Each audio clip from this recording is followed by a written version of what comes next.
Alright, hello everyone, welcome back. It is final stage time, and for that I'm going to need the help of everyone's favorite dumpster fire, Sinalo. Hello everyone, I'm back from wherever I've been. Probably your trash can, right? No, the dumpster. You're not allowed in the house. Dang it.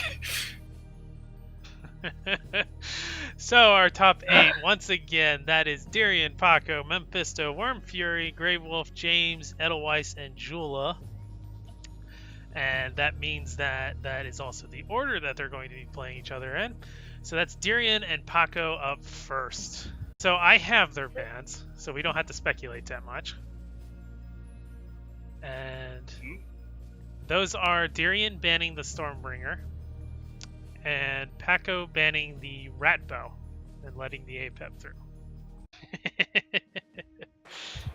Well, we're going to see Setsu versus Volko to lead it off. Those viewers, Masters. Get dueling. I think I want to give this advantage to Setsu, but... And we're going to lead off with a very early Last Stand. Last Stand, Darian. Last It's the first Stand time I've seen against a Volko. Not the greatest. It's it's surprisingly twist of fate here. Paco's playing Red Golem. Yeah. Red Golem's on the wrong side, guys. What's he doing? What are you doing on this side? You're supposed to be on our side. That's something I kind of like to talk about because a lot of players fearing the beam nerf have switched over to Magma Storm. What do you think of it? Dude, Magma Storm is like in my main deck right now, and it has been since before the beam nerf. I believe in the Magma Storm. I kind of feel right now that it is the best removal spell, and I don't know if that's a good thing or a bad thing. I feel like when I need a removal spell, it needs to be the best one in the game. Otherwise, I should just be playing minions. Oh, he chooses the Shock Rock over the Magma Storm. I guess he just wants that little bit of damage. Yeah, there's the Magma Storm. It will find it all. And gets a good chunk of damage on Darian. Darian is on the back foot here a little. But he is up against the Red Golem, which just makes it all the worst. I mean, Last Stand recently got a small buff. It got each of them. It basically got 70 more HP on a play. But I don't know. I feel like the only interactions that have really changed are Fireball and Grenadier. Yeah, and that's what I was about to get at. I don't think it's a big enough buff that actually means anything. But it is a 10 HP. Who knows, right? I mean, it all depends on what master it ends up against. Like, if it's up against a Setsu and she's running the Fireball, then it's a big deal. But I haven't seen a Setsu run Fireball for quite a while. Yeah, Fireball has left the meta due to a mixture of Daggerfall and a lot of Swarm coming out. And we still, surprisingly, with all the mid-range units coming out now, we haven't seen the swap back to Fireball. Right. Paco And this taking a lot of Welp damage just from this sitting dragon, on the though. base. Echo, you have a Shock Rock, use it. But at least he's in Golem range. There comes the... Finally answers it with Propellers. Propellers. But at this point, you have to wonder if it's too late. Yeah, this could be a Setsu jump. And a Cleaver Last Stand. Might be in a lot of trouble. Oh, and Paco really needed this. What's that? I think Paco really needed to save for Magma Storm there, and he pays the cost for not having enough anti-air in his deck. So that's 1-0 to Darian. That'll lock him to the Setsu. Not generally. It just wants to play defensively as well. So we'll get what you're asking for, the mirror. Let's go. Everyone showing off in Setsu. Show off their battle passes. Well, at this point, everyone's like level 400 at this point, right? Yeah, pretty much. Pretty much. Battle Pass ends in just a few days. I'm surprised that Paco is running the infiltration though. You are? Yeah, usually he's running it, no, but I'm more surprised that he's running it raw. He's not running it with wins. Ooh, see, that's the insightful part. But I suppose if you're up against, say, I don't know, a Ravager, you can really push your advantage with that infiltration.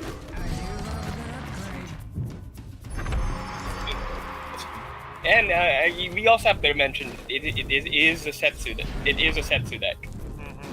So it is an extra. It's another thing that helps goes face. Right. And Setsu's gonna be sent home, only taking an additional 300 damage, but he still took another 1,000 on top of that. The push isn't gone yet. Actually, this is another interaction that has changed that we forgot about. Dragon doing exactly 50 damage. Yeah, he takes one more hit now. One more on each Legionnaire, but generally don't want to use a Whelp to answer less than. In general, but that was Paco's option, and because they tanked one more health each, that means those Legionnaires got a lot more hits in. And using a combination of Daggerfall, Blast Entry, and Scrat Horde will clean up that last stand infiltration combo. Right, we are now at the lull in the action. Sadly, Setsu got the reload off, so the Dragon's not going to do much. Going for the last stand Cleaver sacrifice right here, it's raw, and it's going to be aggressive, but Paco doesn't really have a great answer for it. There's the Musketeer in hand now. Oh! Using this. Oh, these Legionnaires are doing so much work! They really are. Last Stand is back with a vengeance. Oh no! Gonna use his own. And that, I think, is gonna be game 2. Yep, that's game 2. Paco is now down to the hole here. Yeah. He's gotta win it all Ravager with his Ravager. Especially if Darian messes up here and lets anything through. It's gonna be a lot of damage. Oh yeah. It even has Swarmers, which can just get across the field so very quickly. Last Stand is running into a Defenso Chopper this game, though. That's going to be a little difficult in Darian's end. Not only a Defenso Chopper, but a Reboomer as well. Reboomer, Combustion, it's all set up for it. Here we go. That's the recently buffed sacrifice. Here comes the shielded Scrat Horde. Yep. Gonna get right in the way. Oh, he got shielded again. Even more shields. Oh, pops off the shield from Azali, and now she's in trouble. There's a stun as well. Now she's gone. There's the Reboomer. Gonna use Blast Entry to answer it, but meanwhile, Xiaolong just sitting on the face. Ooh, what a jump! Jumps, but sadly, Cleaver found Morgul, and again, Paco paying for no anti-air in hand here, taking 400, 500, almost 500 damage from just a Xiaolong. Yep. And now the game's in Darian's hands again. Here comes a Combustion, not gonna reach the Whelp. Oh, spoke too soon. It did reach. It does have a lot of range. Well, it's just, it was once it moved after killing the Whelp that it died. Sacrifice is so strong right now at 3 mana. And people aren't running enough cheap clear to answer whatever's getting sacrificed. Gonna grab the bridge so he can get a shield. The Setsu jump, sadly, not the Cleaver hit. And Paco a little behind here. Again, Paco getting beaten up by range. His deck appears, his decks, with an S there apparently, are really showing a weak point with air minions. Not just air, like this deck's a little heavier, and he 2 spells in hand are actually ending up being a contested point here. He's he's not able to cycle because he's trying to find. That's not the place where you want to play. That's going to spawn. And Defenso's gone. Couldn't play Daggerfall. Didn't have enough mana. So Reboomer cleared up most of that bush. Surprising.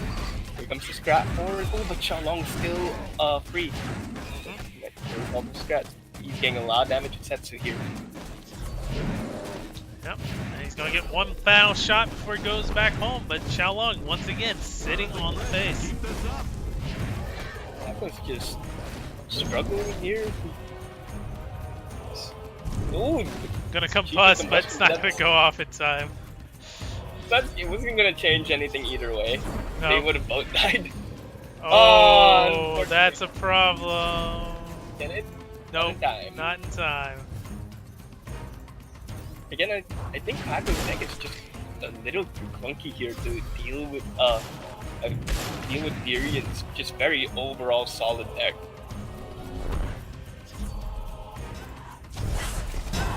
Ooh, look at that damage! Look at that Setsu just go away. Go home. But here's Xiaolong again! He can do another 400 damage. Well, we got the whelp. The good news is the longer the match goes, the easier it's going to be for Paco to get back to his anti-air. The problem is Setsu now has a high-powered laser. I don't know how else to feel about that. Though. The shield saving the Reboomer. Defensive Chopper is going to save the Reboomer. That's all I guess. No, you're right.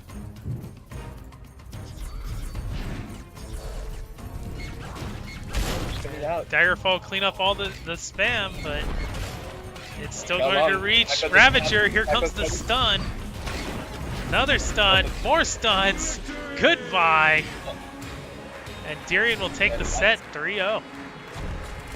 Easy, quick games for Darian. Paco lost both his chances when both those decks went away. He needed to take either the first game or the second game. He just messed up the first game, and then the second game just didn't go his way. Enough of this. I have the bans. Bans? I've actually had them for a while. So Mephisto bans Ratbow, and Worm bans Millowy. They're very abusable, but when you don't have an answer to his weaknesses, an answer to him, he abuses you so much. And we're going to see Bridge Shrine Wars. This is going to be amazing. What is this? The KPC gamer meta? Except it's with APEP instead of King Puff. Because APEP has the better late game. Always had the better late game.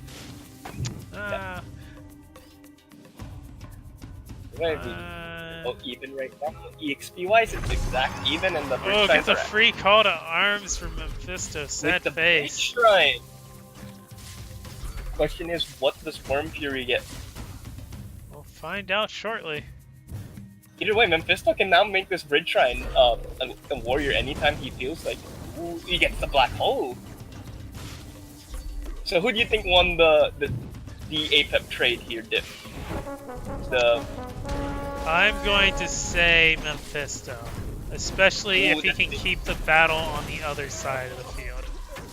That's huge, though. The Dragon Ball just destroyed the second Bridge Shrine of Worm Fury. This is the point where Mephisto can really put the foot on the pedal here and choke him out with EXP. Whatever, man. Foot to the pedal, pedal to the metal. Both are applicable here. I was gonna say something like tighten the noose, but I didn't want to say that. Well, at the very least, what we're seeing is that Worm has the better cycle. All this having said, but it doesn't appear to actually be helping him that much, as Mephisto is currently in the lead. Throws? Worm just the black hole's not really going to be that helpful, honestly. Yep. So they're Dragon Ball. Answers the Bridge Shrine again. Mephisto, just by this tech choice, may win the. Ooh, here comes a double warrior from Cult of Arms, 6 mana. For free. Sorry, for 4 mana, he got 6 mana worth of warriors. Oh, yeah, you're right, but let's face it, that Bridge Shrine was already at its last take. Yep, it got its full So value. it's pretty much. There's that black hole. It's being helpful. Throwing it out there, just using it to cycle away, trying to get these shrines back in his hand. He's shown off the cycle. He's got another Bridge Shrine on the field now. Even in Mephisto still, it was pretty far away from his Fireball, Dragon Fireball. Right. I don't know about that, though.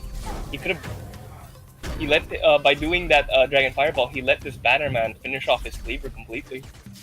Which is just a weird interaction. Lose to 10 DPS. Sad day. This is going for it here. Yep, there's another double warrior and another Bridge Shrine.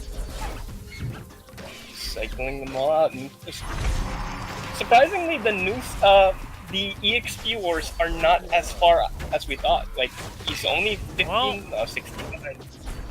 Look at Mephisto though right now. He just got a free Bridge Shrine. I think the writing's on the wall with that one. I'm just going to throw my hands in the air right now. If the noose wasn't, if it wasn't tied before, it's definitely tied now. Ooh, gonna throw out a free fireball from Worm Fury. That's actually going to help. It's going to make Mephisto think twice about where he places his buildings, but maybe not enough as he's doing it anyway. He just cycled back to them right there and then. Yeah, Mephisto really won the value war here on the APEP. If you can say the game came down to you can almost say the game came down to just the cards that came in play. Mm-hmm. The RNG cards. Here comes that next fireball. Kills it. But the tech. But another thing is the tech from Mephisto to throw in the Dragon Fire. That choice of having Dragon Fireball came up way bigger in this matchup than anything else. Mm-hmm. And now we see just what that free Bridge Shrine has made happen. Even though it's getting targeted by this fireball, Mephisto's about to hit Mana Frenzy. 30 EXP ahead. There it is. There it is. With free Bridge Shrine too. That's scary. Free 5 mana. Free 5 mana. Free cycle to Call to Arms. Free. Everything's pretty much free this game. Yep. There's the fireball. It's only hitting one Bridge Shrine. It gets Worm Fury did get a bit of damage. He's actually got control of both bridges right now. He's gonna use that good choice of Black Hole there. That's where you want to use the Black Hole. Prevent him from getting bridges right now. Yeah, here comes all the spam. There's a third Bridge Shrine on the field. And Worm's almost catching up. The big strength here is that the shield totem keeps going back up from Worm due to his extremely fast cycle, but it's just not enough at the end of the day. And there's him. There's game. Yep. So it may have been different. This game may have been a little different if Mephisto did not get the free Bridge Shrine. Yeah. May have. May. It's APEP. It's RNG. There we go. I always have to give it to the APEP. Showtime! RNG is just too powerful. Especially when it's RNG tied to mana advantage. And both Bridge Shrines coming up ahead. Bridge Buddies grabbing both bridges. Ooh, not in time. Not in time to stop both of them, so... Worm Fury is not happy with that. I wouldn't be happy with that. The Dragon Fireball coming out. This is gonna be a big issue. Up until he can get rid of, I believe this is his own, Mephisto's only deck running the Dragon Fireball? I may be wrong? Yes, it is. Probably. No, he is, Milo has it, but that's banned, so... Yeah, this is his only deck running the Dragon Fireball. And that's hard countering, his, Worm Fury's Bridge Shrine strat, as of now. Right. But now he has to deal with a wall and an Arcane Golem. Ooh, Cycled around fast enough to get back to the bridge shrine at this early stage. very That's hard. a scary thought. But currently ooh, that shotgun's a little too early. I think it was late. I think he was trying to interrupt before he'd even got the swing off. You're right. Yeah, that's very unfortunate usage right there. There's Dragon Ball. Fireball. Actually, I think it was a pretty bad Dragon Fireball. That bridge shrine was about to go away. It's fine. And now a new one. That's what I was saying. That bridge shrine was just about to go away, and then Mephisto could have saved the Dragon Fireball for the other bridge shrine. So this could be an opening actually. Yep. If Worm can get both bridges right now, he could potentially get that perk 3 and then start swarming Mephisto with all the giant golems. And here comes the arcane missiles. Mephisto lose. I think he was trying to block it with it, but it was a little slow. Maybe. I was surprised he didn't try to block it at all, though. Yeah. So, yeah, Mephisto. I think Mephisto's going to make the adjustment here. He's going to wait for this bridge shrine to go away, and for Worm to play the next one before he plays his Dragon Fireball. Plays the bridge, but he's too late to get the armored scrat on that top lane. Ooh, good bridge buddies. Oh, and it's going to cause an aggro swap. That's going to save the Arcane Golem. That's what you want. That's what we want to see. Oh, but Mephisto, Worm did get a mana there. He got mana from the mana puff, so that was a free cycle right there. Yep. Now Scott's here. He'll answer the Curse Bearer. Here's the new Arcane Missiles. The Arcane Missiles being an effective answer to Bridge Shrine, and Mephisto's actually getting very pressured here. As you notice, he has yet to actually play his Dragon Fireball on the Bridge Shrine that was played. So he's let 2 Bridge Shrines through now, and now he has to deal with level 6 Golem. And here comes a Cleaver. Oh, Cleaver getting a little hung up there. Yeah, but it's not a real Cleaver. That's the good news. Bad news is this Arcane Golem is still alive. So Undying Skeleton. Undying Skeleton is the pickup here. It's not what I would. But it is a free tank, so that is worth considering. Or I suppose the more accurate thing would be that it's not going to help enough. I mean, it would help enough if Mephisto can delay this game long enough. Mephisto needs to grab both these bridges right now, and he needs to try to get back into the EXP game. He can't let Worm be 10 EXP ahead by the time, and they're... Once again, the bridges once again go the way of Worm.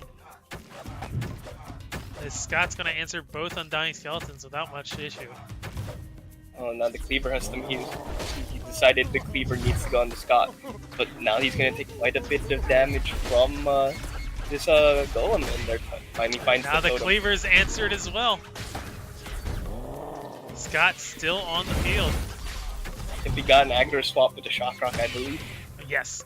Went on to the Armored Scrat thanks to the Shock Rock. And now, this is what I was saying, Mephisto should, again, Dragon Fireball. Oh, he's going for face. He's realized that he's not going to win a late game fight. He's got to go for face.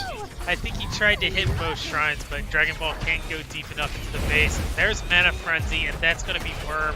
God on face. Starting to overrun the field. This might be game. This is probably game. Oh no, Scott's crying. But there's the Arcane Missiles. Woo! Block the last hit! And there's Scott and Shock Rock. You know. So there we go, 1-1. The APEP is down. The APEP is down, and that's a really good thing for that's almost incredible for Worm. Yeah, he swapped the Black Hole for Flightless Dragons, which is a very strong defensive card. Oh yeah, and 150 DPS. Really quickly, he goes to the Rat Bow. That'll help with the wall, and that'll help with the Arcane Golem. So, I mean, if Bravo grabs both bridges, right, he's going to accelerate faster than like the bridge shine's gonna let him keep up, but he's still going to be ahead. Right. And technically, the sniper squad in particular here could be really good against the arcane golems, simply because they'd be shooting from afar. Right. Just outrange it. 200 damage. Kind of a big deal. There's the sniper squad. Love it. Right. 4 mana buff. But Worm Fury already second bridge shrine, and the other one still had so much health. So Worm Fury already. There's Prowler. Oh, he's taking quite a. Worm Fury's taking quite a bit of damage from the sniper. He's taking 2 shots now. Go and get another at least. Maybe 4. Oh, Oh, it's still alive. 5. There it It's done 5. goes. Just took an illusory. Truly the American sniper. Oh, Fire you got. It'll kill the arcane golem but lose its life in the Fire process. got caught there, sadly. Unfortunate. There's Bannerman, soaks up all of those arcane missiles. Look at this sniper. Look at that. The sniper's taking care of the arcane golems, doing the adjustment Mephisto needed to fight Camillo. Yep. Yeah, I wonder if that was Mephisto's call or Coach Neo's call. I thought they weren't on speaking terms right now. We never know. Oh, Hard boy, to know that's when you split. get judged from the internet, right? Yep. Arcane Ooh! missiles finds nothing but the face. Found face, but I guess face is the place, yeah. I think, but I think the let's be fair, target was that the was- snipers though. but unfortunately, it found nothing but face. So, ooh, Worm is definitely going to be. He's at a big disadvantage now. Yeah, these snipers, they just keep hanging out with 10 to 20 health, just pecking away at Worm. He might be Shotgun 30 definitely. EXP ahead, but Mephisto's just poking him down slowly but surely, and arcane missiles just going wide. How did that miss? Oh, Daka gonna find a low health bridge shrine. Okay, but don't worry. Worm Fury does have level perk 3 though. If there's anything I know from my draft plays, is perk 3 can win a game by itself. Yes, it can, but But it's gonna be very hard considering it's snipers. going down. The Scrat Horde is coming. There are the snipers. There's Bannerman, the missiles, they hit face again. One arcane golem down. Worm is not on point right now. And here goes the second arcane golem. Didn't even get onto the bridge. And Daka is gonna make this a little way harder than it has to be. God's gonna cry. Good Daggerfall buff. Ooh. I just tried to Bannerman, I think, to save it, but I don't think it would have saved it. Oh, Daka found the bridge shrine just in time. And we're now 30 EXP away from Mana Frenzy, but only 300 health to go. Only 300 health to go. But then again, he is holding out right now. And Not for Frenzy much can- longer. Arcane Golem's gone, Wall's gone, the push is coming. Fire Ant might connect the face here. No, he's gonna find Scott. Scott's gonna walk out, I think. No, the scratch. And there's Daka. Goodbye, Scott. Didn't even get to cry. The Fury pain is was too much. still 20 away. If he can somehow defend for long enough, it could change the game. Oh, it But very much will, but there's still so much to go. The snipers are back on the field again. They're shielded now, shielded snipers. Oh, Daka going out just to answer the meta puff as everything connects to face. Worm is down again. And now Worm is down to his last deck. Being the Bulko. Oh, okay, we get in the game. Just as we question it, the game starts. Maybe he forgot it was best of 5. I don't know. You might forget. That's an interesting thing. Usually, Worm decides to just get one bridge with his scrap back and secure it, rather than just waiting for Mephisto to get both bridges, letting the scrap back go to face, and then playing it. He wants that perk 1. And he wants it now. Either way, both decks are very defensive in nature. You have a Bulko that just wants to kind of get to perk 3, kind of get just take his shots when he can. And you have a Ratbo that just wants to keep Sniper Squad alive. Yeah, I don't know about it. Actually, I have an interesting anecdote about that. And this is showing me exactly why I don't think that well about one. Warrior just did like 1,000 damage to Volko.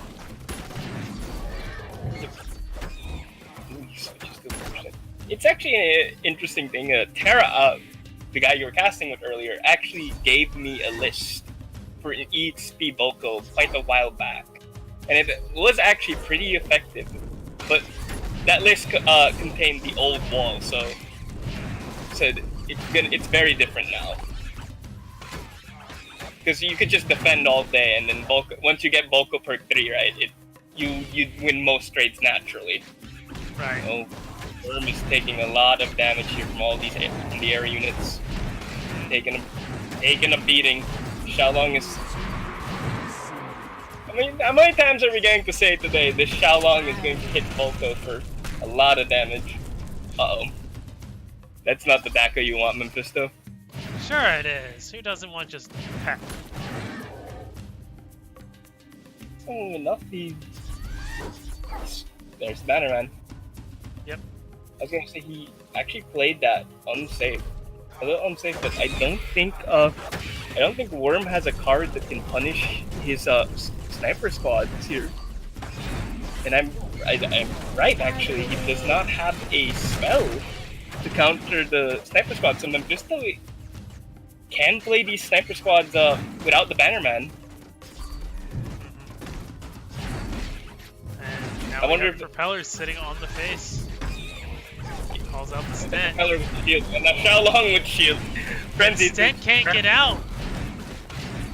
Man, Trapped what are by you the doing? Bridge Shrine. No, not like this. This is what you call hoisted by your own petard.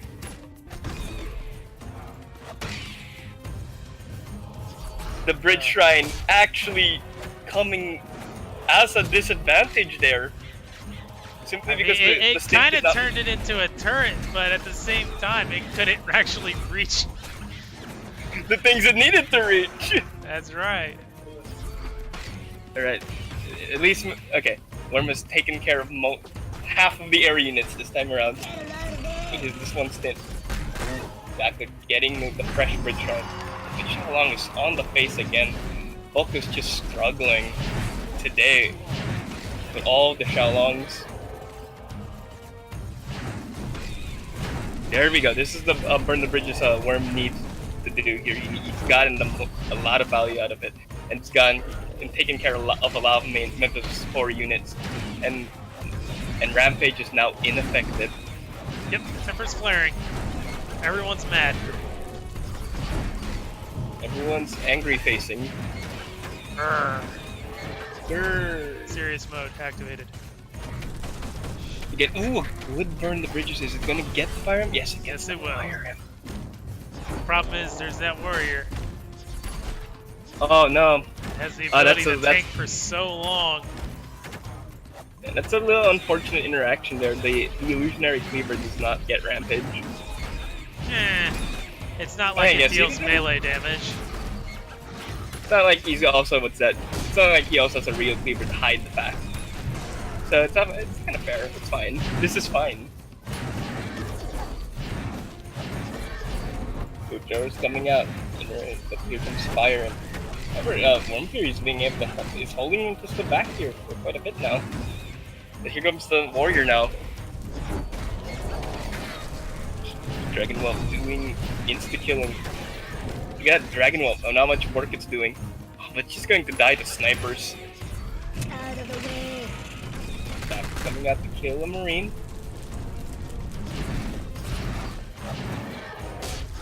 Graveyard takes care of Xiaolong, and again Wormfury is holding out. Wormfury is actually really near Mana Frenzy dip. Yeah, he is. He's only 10 away. Might turn this match around. Solid defense. Can you EXP Volko? But here comes all the swarm and all coming out. Hold out now. If he can turn this match around very quickly, he can come back in, but it might be too late. He's got to control the bottom bridge. He's got to control both these bridges right now. Because Memphisto's also very close to Mana. That just gave him full control. Mephisto has no way to do face damage as well in this deck. So it's gonna be a very much of an uphill climb now, especially because he still hasn't hit Mana Frenzy himself.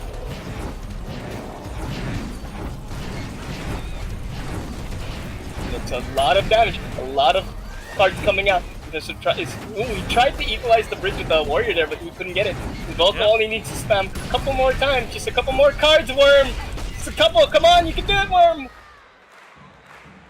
And there it is. 2-2. Worm pulls off the comeback. Yep. Worm. If he can pull this off, he will be that much closer to becoming eligible for the qualifiers. Because this is his only cup to earn points in. How many points does he have now? He has 0 right now. I believe he needs to win this, and that might earn him 10 points. I'd have to go. I was wondering how many points have secured this tournament so far. Let me calculate real quick. He currently has 8.5, so he has to win this. He has to win this. So if tourney life is not only on the line, circuit life is on the line. Yes. Worm is. He needs to win this, and then he needs to win at least 2 games in the next match. No, he needs to win 1 game next match. Mephisto has not been making it easy. No. I'll tell you that now. Mephisto, top point earner for the circuit. Nothing can change that. Nothing can change that already, or is that a secured top seed? He is secured in that position at this point. I think he was secured even if Cat came in and just won everything and Mephisto lost everything. That bridge shrine, not bridge shrine, the healing shrine. Excuse my words there. Ooh, he's playing the Flightless Dragons offensively. Harbinger now hits face. Now, both decks kind of want to do the same thing, actually. Mephisto just kind of wants to play these Harbingers defensively and get as much value as they can. And Wormfury just wants to play back with Bridge Shrines and defend. Yeah, Worm will definitely have the EXP advantage in this matchup. The question is, can he survive long enough to actually make use of it? It's going to be... He's already almost half HP, and the Harbinger is quickly going. This is the biggest difference between Harbinger and DFO. The speed of how fast it goes. In actuality, it's actually gets a Harbinger. Gets it in time, and came down to triggering that Xiaolong. Now Mephisto's the one that's in trouble as Merc starts looking at 100 EXP. Go, Dragon, Flightless Dragons. This has been Mephisto down to 1200 health though. Flightless, let's discuss the Flightless Dragons quite a little bit here. They're now from 2 to 3, so basically they're just a grounded Dragon Wolf 4 mana. I mean, not Dragon Wolf, Dragon Path. Yeah. A lot of people have been saying that this card defensively is insane. It is. It absolutely is. 150 DPS is nuts. Indeed. However, if a spaced out push actually deals with it very easily as well, that's the point of contention. But there's no denying that as a defensive card, it's probably ranked one of the best in the game now. Oh yeah. This Healing Shrine, though. Probably took it from Scrat Horde. Healing Shrine doing so much work, keeping Harbinger and Setsu alive. Yeah, and thousands of damage there.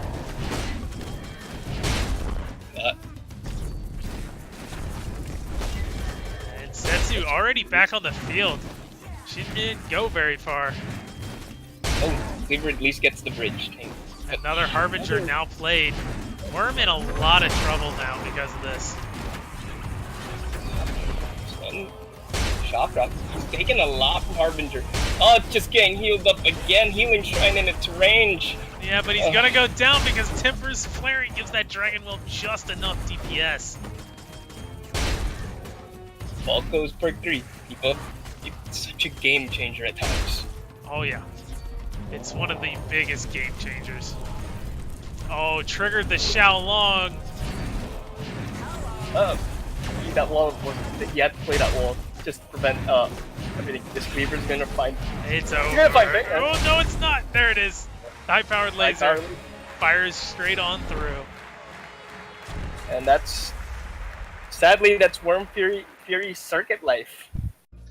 And I'm going to say, you're wrong. GReYWolF banned Ratbow. And James banned APAP.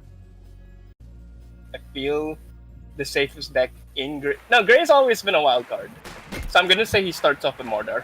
The Call to Arms Mordor especially has been discussed recently. Well, we got Stormbringer versus King Puff. Dang it. Oh, I got 50% again, okay? Except it was the other way around, and actually, no, yeah, James. I said James was gonna go King Puff first, right? I don't know. I tune you out half the time. It's okay, then.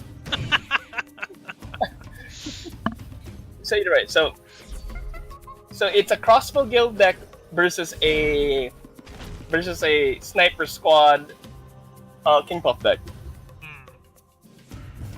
All the usual suspects are here on both decks. What do you think? Who do you think this favors?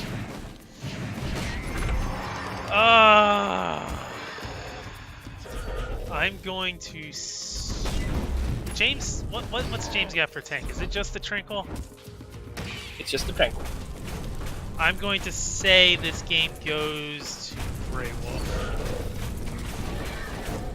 I will hold you on that because this is Flightless Dragons and KP is a relatively new combo. And that could be huge, like think about it, getting Rampage on Flightless Dragons, getting Shields on Flightless Dragons. I mean, but Stormbringer in his 40 damage, he does 3-shot them now instead of 4-shotting. Yeah, that's also true. But here we go. It comes down to how James deals with the crossbow guild, and he's not dealing with it just well at the moment. As you can see, he loses not sure his he tank has and a real answer to it, does he? I think he has to push through the entire line. Yeah, he doesn't have any spells. Could technically use the sniper squad, but it's gonna be hard with the Stormbringer right there. Ooh, swap. That's a real Cleaver, I believe. Ooh, the real Cleaver hitting face! That's right, 300 damage. Surprise! Tradition is Oh no, 600 trample that damage. shield. That's not the thing you want to see. And now, Flightless Dragon's coming towards KP. Gonna get 1 hit, gonna get 2 hit, 3 hits in, 150 damage. That's a fireball. James is on very much on the back foot right now. Yeah, but the good news is these drone buzzers, plasma marines, fire imp, it's all hard for GreYWolf to answer right now. Well, right now he's a little on. GreYWolf is on the back foot, and that's a huge push from James. That's a rampage. That fire imp needs to go down. It's doing so much damage. A lot of damage has been taken here. Man, look how fast everything just dies to triple rampage. The rampage flightless dragons. The spear throwers stood no chance. 225 DPS. Okay, so this is okay. The way I see this right now, this is Grey's game to lose. If he makes one more mistake, James is going to take a huge advantage off it and probably win the game. If he's able to build up a giant push like that again. But if GreYWolf hits perk 3, that might not even be a possibility with the DPS coming out from Stormbringer. Ooh. These snipers get hit by There's James going down under 1,000 health. The Flightless Dragons will make some work, but it might not be enough work. They were not on the side where all the damage, where all the crossbow dudes were as well. Fire taking a lot of damage from a Stormbringer now. Marine's coming out, hopefully defend. That's a chopper connects to face. Gotta get it down. Gotta do more. Might not be enough. Perk 3 is here for Stormbringer. That global 20 DPS is here, and it is a big deal. Look at it go. Everything's off the field. James calls it. GreYWolf takes the first game. That's right. Daddy Dip was right. Well, aren't you always right? So that's right. That's rule 0, right? The thing that we just go straight into it. We don't even get time to discuss. James agrees with me. Milloween's probably the best bet. Yeah, he heard you and said, "Okay, I'm not even gonna think about it." Daddy Dip said so, so I must. Spirit Vessel coming out. I mean, it's a great card to open with, but still holding off. It's gonna go with a Xiaolong. I don't know about that. Because Grey doesn't have much in the way of spells. I don't know if you noticed. But it's fine because it's still an air unit that does a little bit of damage, right? Not very much. And it's up against a crossbow guild, so it's really not going to accomplish that much. Oh, dude. And now there's a triggered Xiaolong sitting on the face of James. So I don't think James doesn't even the answer. Like he was trying to find the mana for the golem, maybe?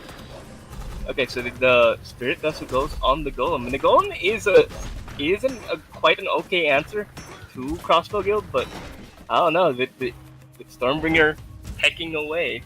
There's that Dragon Ball. Now James can start entering this match a little bit. Just a little bit more. And Musketeer played perfectly in time with Arcane Golem shots to clean up the Spear Throwers with minimal damage taken.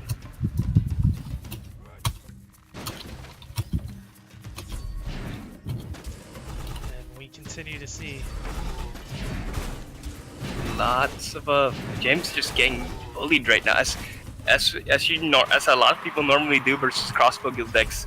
Crossbow guild decks are very good at effectively bullying people. I mean, when you get to play from ahead, but Milloween, she's going to have access to Arcane Missiles, she's going to have access to Dragon Ball. She has the answers for it. It's just a matter of getting them there and making it work out. Interesting, actually. That actually ends up going really well for James. Oh no! What's Oh, okay. That was a great set of interactions there. The GReYWolf getting a spirit just in time for to survive the shock rock, and then the Mana Puff played the distracted cleaver, but then it dies to Stormbringer back, and it turns around. It almost hits the Arcane Golem to one-shot it, but then Dragon Ball goes out to save it. James is just getting bullied, as we said. Like, James is just having a hard time finding answers, or at least like answers fast enough. Yep. The Xiaolong's not very helpful in this matchup, and Stormbringer's pressure from across the board is really showing what it can do.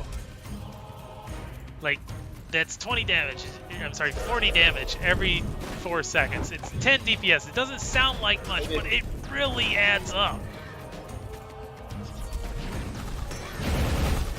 I think like, the biggest issue is James just does not have a way to stop all these crossbow dudes from actually doing all the pecking. That as well. The crossbow dude pecks are hurting as well. And now they all have shields, including the Xiaolong. And Cleaver connects the face. And that is game 2, going to GReYWolf. So James is now stuck. Stormbringer Mirror coming at you. It's I don't know.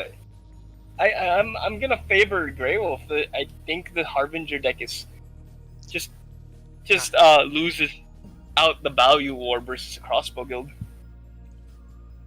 There's a strong chance of that. But I've been proven. It's not hard to prove me wrong. James could get. All he has to do is win. God. All you got to do is win, right? That's right. It's like I told some of the players earlier. If you don't want me to point out misplays, just don't misplay. That's right. Easy. Easiest thing to do, right? Especially don't lose. That's all you gotta do. Dude, the Dragon Fireball? Yeah, it's Dragon Fireball. Coming out right away, but the Shock Rock also coming right away, so GReYWolf is going to get some dudes out. Bannerman started early. Bannerman being that unit that just enforces makes all that swarm so hard to deal with. Well, the crossbow dude just got pushed back because that shield was there. Get off my lawn! Things I thought I wouldn't see today.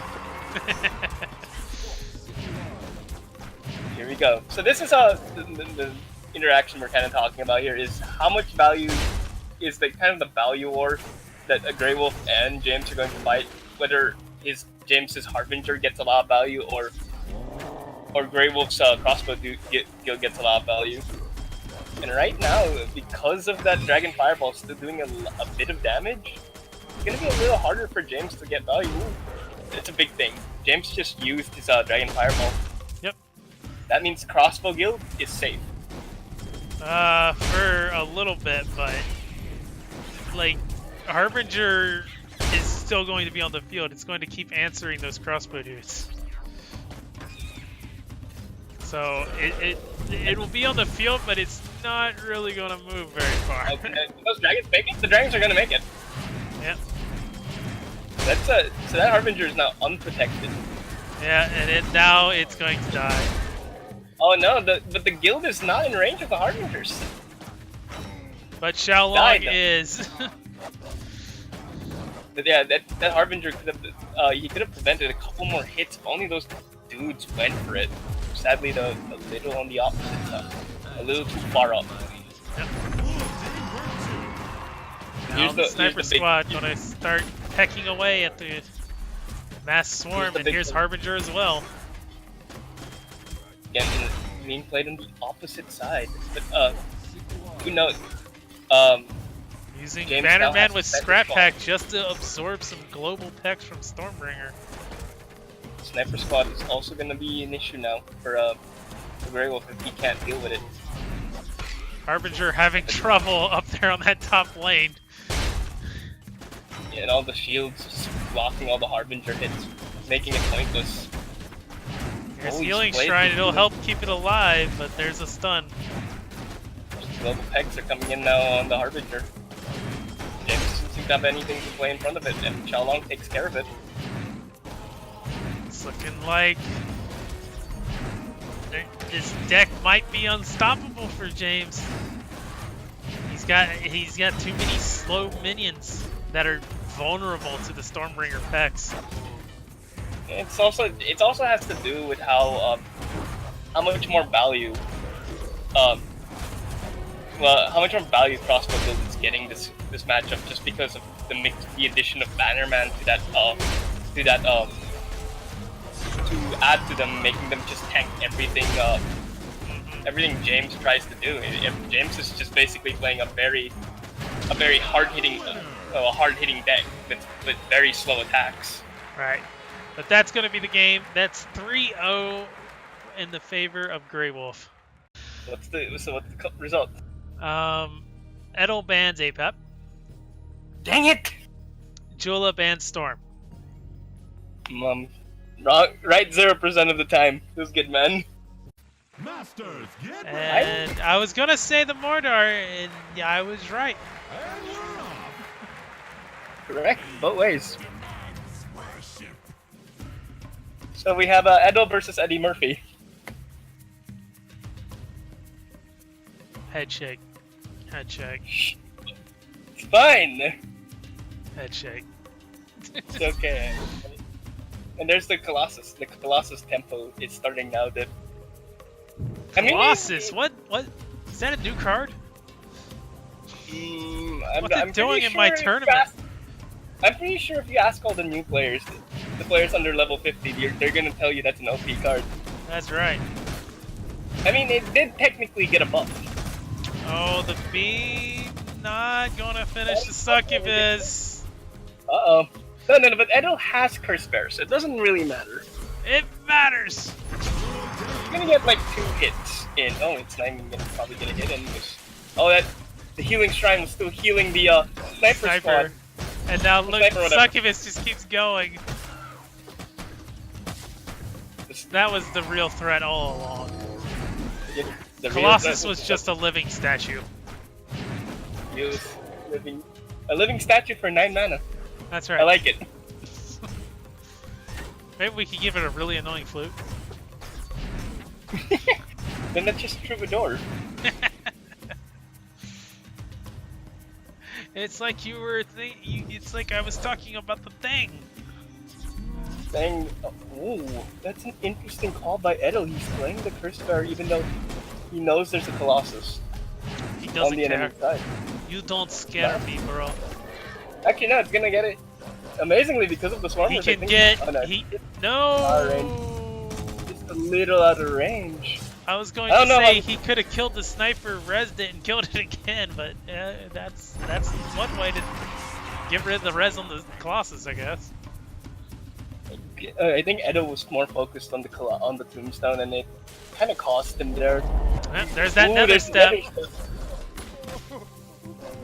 Bringing it in just to deal with Cleaver. I don't know how I feel about that, actually. It prevents the Colossus from taking damage, and it answers the Cleaver. I think it's okay. Yeah, but like the Cleaver still ends up killing the Scotty, so I guess it's fine. I guess it prevents 300 damage on the Colossus, is the big thing. Unfortunately, that's not enough for Colossus to res, as the Tombstone wasn't in time. Yep, but he does get a Drone Walker, which is still a pretty good res, so... Not exactly what he wants, but I won't. I probably wouldn't anyway.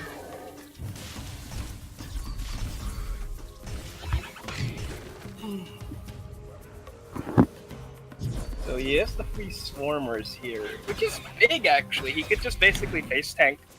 Colossus is really not going to do much this matchup simply because of the Shield Totem and double Swarmers. It's just going to go down way too fast. That's a good beam, getting both the Scotty and the Succubus. That's what he tried to do earlier with the Colossus and Succubus, but to me, that's the actual minions he needs to get, because he can deal with Colossus very easily. It's not a problem. Colossus is not a problem. The problem he's fighting is if Scott and Succubus get res.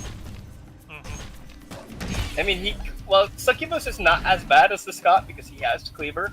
The Scott getting rezzed, and then if it gets rezzed in the lane, in a lane and away from the Cleaver, or if it, I guess also if the Succubus gets rezzed away from the Cleaver, it's also a problem. A little bit. There's Scott. Gotta go ahead and beam it. Yeah, Ooh, not quite in time. And that's gonna be the death of the Cleaver. Still a big tempo swing. Oh, this is huge. This might be Jules taking it here. I don't know how I feel about that push. That may... Okay, it's fine. He had Totem. Everything is fine when you have Totem.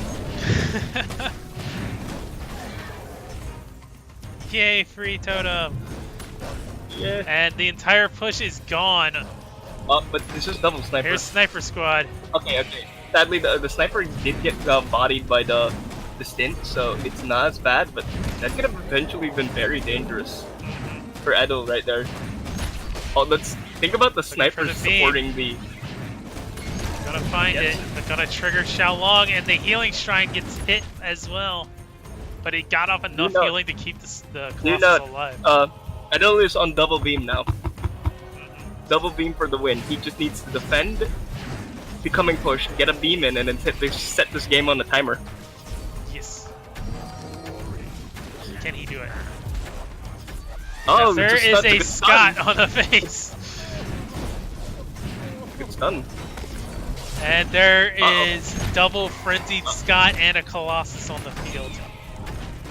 That's going to delay this. Look at it go! Healing Shrine. The healing shrine. God. Stop crying. The Cleaver's gonna get it. Okay, and there's everything connecting to the face. That's gonna be the turnaround. And that's enough damage. Yep. Good job by Edo there not panicking when he saw when you see double Scott frenzy. With a Colossus dropped as well. Oh, that could have been an absolutely horrendous nightmare. Well, now we're going to go over to the Ravager.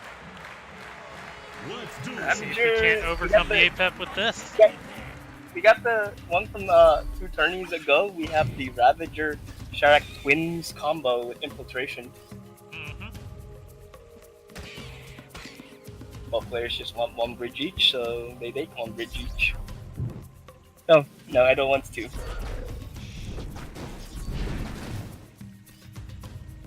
They're gonna trade some minions back and forth here for a bit, so bridge a look contested. Here comes Scott. First Scott. If we know anything, is that a Scott frenzy could win the game in a heartbeat. Oh yeah. It's just like Flightless Dragons in that regard. Unfortunately, there's all this mana on the field, and Brutus is about to spawn. But Edo has a Curse Bearer, so... And I remember the meme when Curse Bearer was released.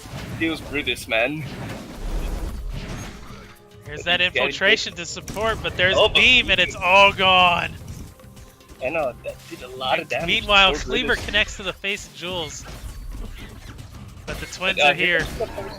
Oh, no, that's not what you want. But the beam is gone, so this is fine. And Brutus just holding out. Please support me. Good, there's another step. And now they're moving all over the place. This is what you kind of want from your twins. You want them to move all over the place, make them cause us much more havoc, rather than away from each other when they're together. Makes it much harder to answer them.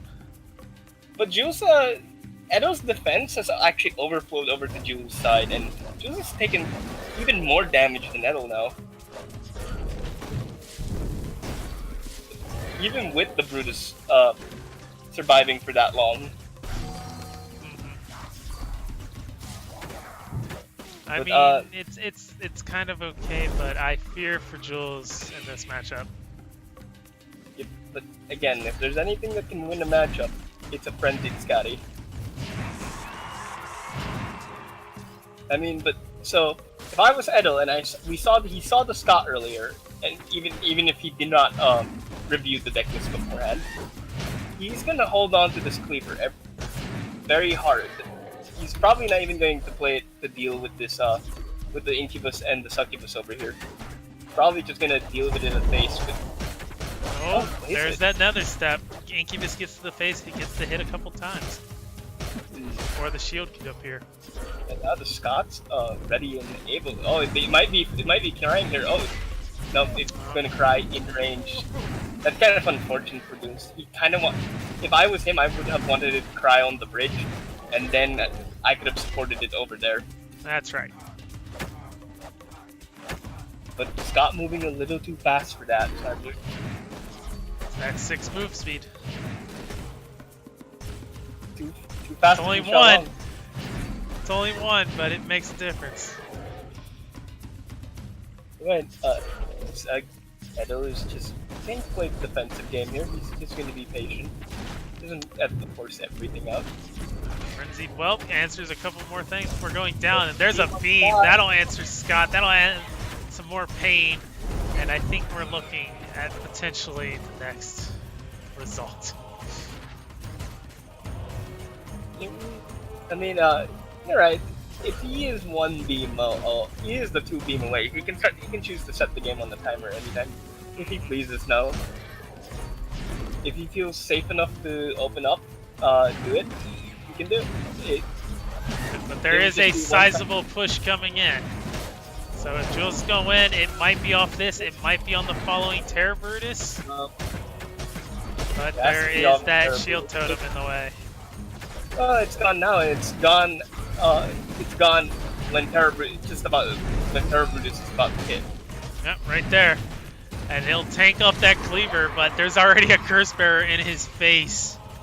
Don't worry, it's fine. This is fine. It's not that much damage, they say. Oh yeah, he's only at 60% already. It's okay. Just down to 1200 health, I'll be fine. This is a push. This is the push that he needed. Oh, free assassin. It just triggers the Incubus. But here, moves everything to face. That might be too early. No, okay, gets it away from that cleaver. The Curse Bearer just getting. Look at this. Curse Bearer just pretty much killed the Terror Brutus on 2 rotations. And now he doesn't have a first beat. Kills Ravager, man.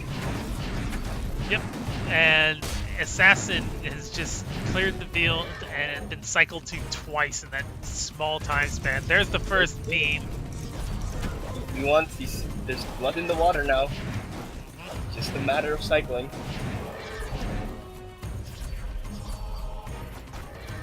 Question is, now with Shield Totem in hand, it's very rough for Jules right now.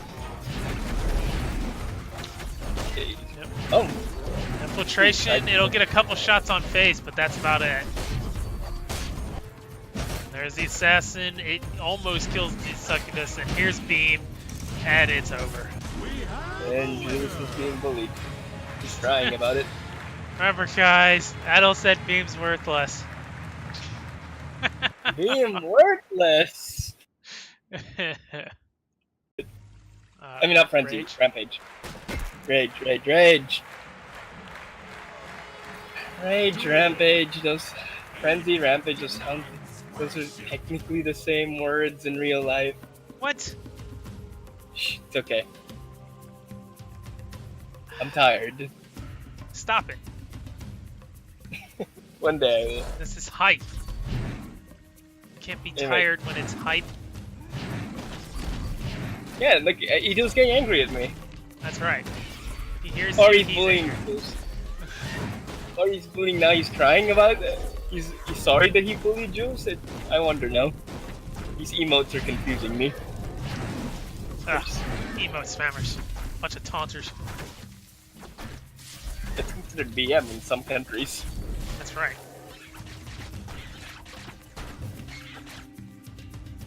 Either way, we have a pretty pretty generic start to the match, and I guess the first interesting point is going to happen now.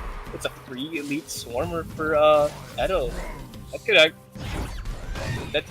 That's a good. That's the thing. That's almost one of the things you really want against Bulk. It helps you contest the bridge. That you against Bulk, I mean, helps you contest the bridge. That Bulk needs, right? Yup. Ooh, the shock. I don't know how I feel about that shock rock. Actually, It triggered Xiaolong. That's what he wanted, right? Oh, wait. it triggered Xiaolong. It triggered Xiaolong. It stopped some DPS from the Marines, but it did save a couple units. But now he had a very hard, well, kind of like very board demanding swarm that he had to deal with. Swarmer ready to go.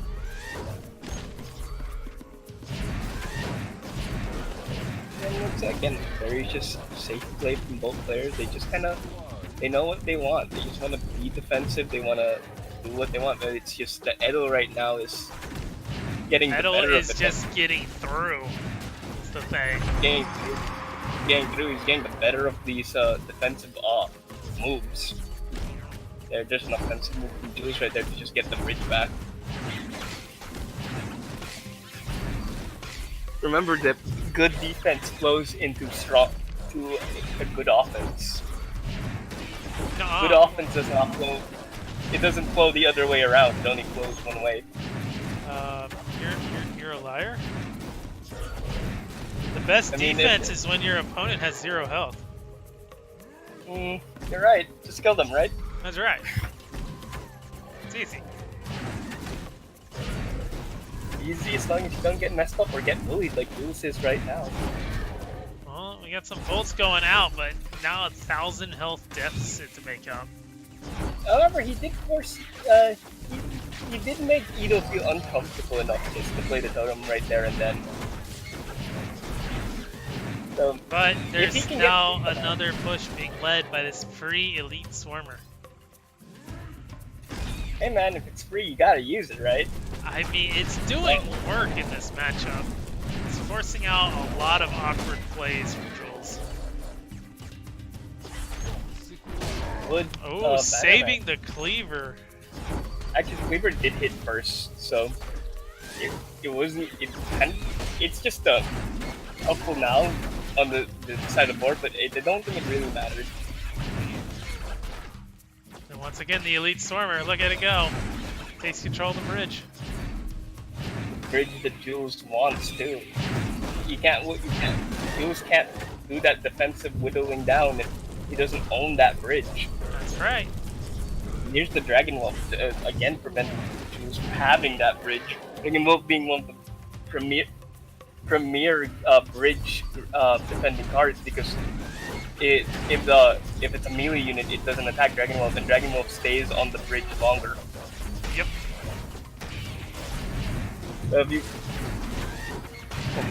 It's amazing. It's kind of like propeller scrats, except it can actually survive a couple hits. And do a lot more damage too. Look at that! Just killed the Curse Bearer right there. Easy. Quickly too. Oh, there we go. Shock Rock.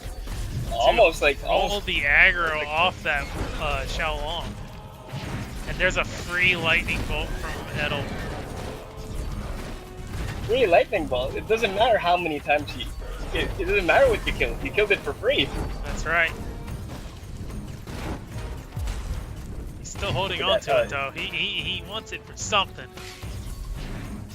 Maybe it's that Xiaolong. But he opts not to. I don't know how I feel actually. It's basically just sitting in hand when it could have killed like 2 different things. Considering how fast he can cycle to it at this point. Yep.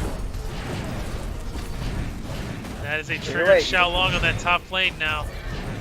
Next Xiaolong on the field. Oh, saves his own. Thanks to that Shock Rock. Shock Rock, MVP of the match. I mean, you know, it's easy. He's actually going to play the totem over the lightning. He just doesn't want to play Lightning Bolt. I think I think it's some lightning. I think he's trying to find a value lightning bolt, but anything is a value lightning bolt when it's 0 mana. Doesn't seem to be clicking for him. Or he's just trying to win with one card. There you go. He used it for you. He found it. He realized, wait, it's free. Maybe he didn't want to reveal his 4 mana card either. And Jules did not like it. He bombed it. He used the face bomb. As soon as he took the bridge, the shield totem came down. Yes, it's just it's a little more time now. Then Ido's gonna take the game because there's the beam. So Jules is waving. He knows it. Do the shock rocket in response. You jerk. 3-0 to Edelweiss. And Jules gets bullied out of the tourney. You and your bullies. Oh, hey, look, you got it right. Darian bans APAP, Mephisto bans Volko. They don't know that. So we got Setsu up against Ratbo. This is the sacrifice Darian's brought to the tournament. It's very interesting. I mean, the last stand sacrifice is basically another safe way to get it out. Usually, what people were doing was they would Bannerman sacrifice. Not Bannerman first. They would scrap Packer Blood Imps, sacrifice, then Bannerman, all the way at the back to get it for free. But Darian has been more aggressive with it. It's actually been working out. Didn't answer that Sprat that was sacrificing. Had the cards to do so, but didn't want to do it. I mean, this keeps his snipers in the back even more tucked in, so could have been what he wanted actually.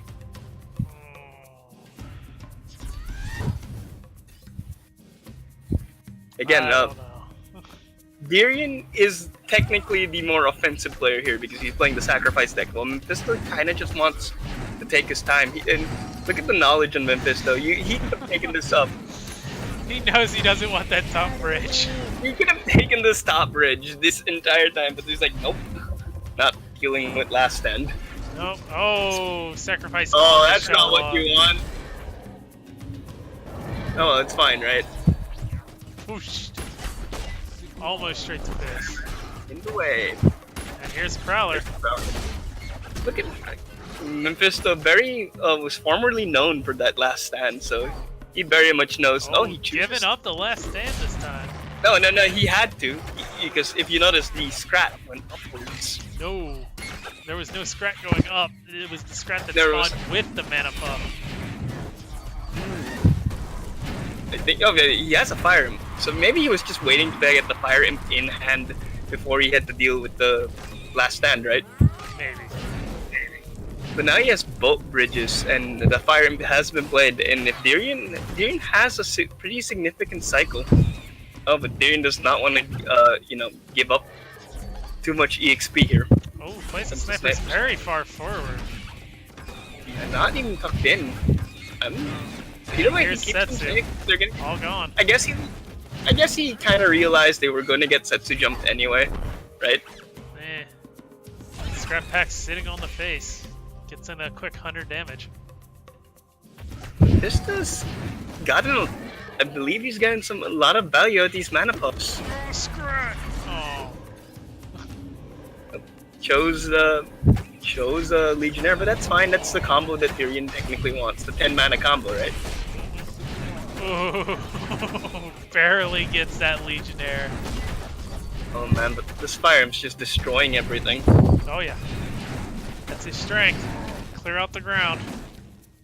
Die to the Shallow after taking the bridge. I don't think Mephisto has one spell in his deck, I believe. The Shalong is not going. I don't even think he might actually not have a spell. So he's got Daka. Daka. I guess Daka counts, right? It's a spell. So yeah, he does not actually have a spell outside of Daka. So Shalong is not going to get as much value as Darian wants. And the longer this game goes, the more in favor of Team Mephisto it goes. I think so. we go.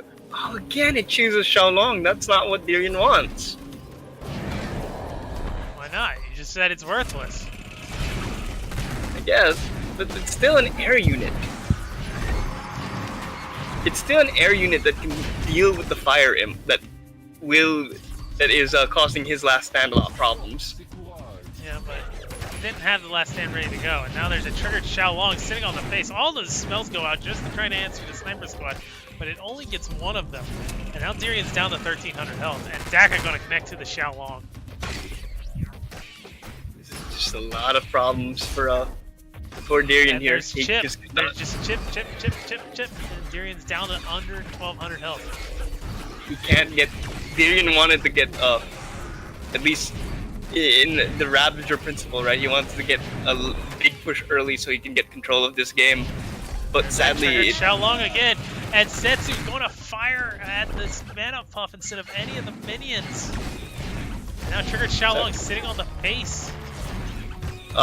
Shoot, that's not what Darian also wants. All the Legionnaires are grouped up. He's trying to stop it from. They just get burned up to a crisp. Yep. Pisto looking strong. He's caught back up in EXP for the most part. He's only 8 behind now instead of that 30 that he was before. There's a Daka straight onto the face. That'll hurt. I did not care. Just wanted the Daka on the face at that point. Just wanted to get rid of the Daka, probably. I mean, Daka to the face really hurts ever since that buff happened. And now you can really see the swarm right? coming out. Something like that. Good. Interesting Setsu jump to at least try to get the top bridge. And now Fire Imp looking at the face, gonna find some scrats though. It's gonna be very hard to. I mean, technically, he is still Setsu, so anything can happen, right? To a degree. Oh no! Setsu not gonna find the snipers. Only gonna find the one. She found one. And that's a and big push. Prowler. Prowler almost in the face. Uh-oh, Fire Imp. Fire Imp. Oh, now, did not get it in now time. the spam's coming out. Now it's starting to hurt. But Mephisto now has the EXP lead. There's a Fire Imp on the field. Wait. Daka not going to find the Xiaolong this time. The Legionnaires, that 10 health might have made the difference there. The Fire Imp still up, going to die to the trigger Xiaolong though. Mephisto still in a safe enough range where he can still feel comfortable. Here comes Setsu. The Setsu cannot possibly. Oh, there's gonna be a lot of damage though. I don't think it will kill, but it's gonna be a lot of Fire damage. Imp connects. It's gonna get the sacrificed minion, but it's not gonna get the last stand. And now we're seeing. This could be a game. This could be the game. This last stand could be it. One big push, right? Yeah. And Setsu's back. That's Oh, that was so close. Yep. As we said, anything could happen with Setsu, even though if Mephisto was favored if this game grew, the later this game went. Maybe he goes to. I mean, both these decks have flightless dragons. Man, he's going mellowing. Yeah, I get the Dragon Ball for the. Oh no, that's right. Dragon Ball doesn't kill last stand anymore. Gets it really low, but yeah, not enough. All those. These nerfs have been targeting spells as of late. He decides to sacrifice this GReYWolf. I think he just wants. He's gonna grab the bridge, right? He's gonna. Don't grab it that way, okay? It's fine. There's the flightless dragons. They're gonna tear that cleaver apart.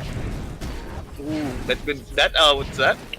Daggerfall? That Daggerfall that the dragon cleaver get one. So could mean.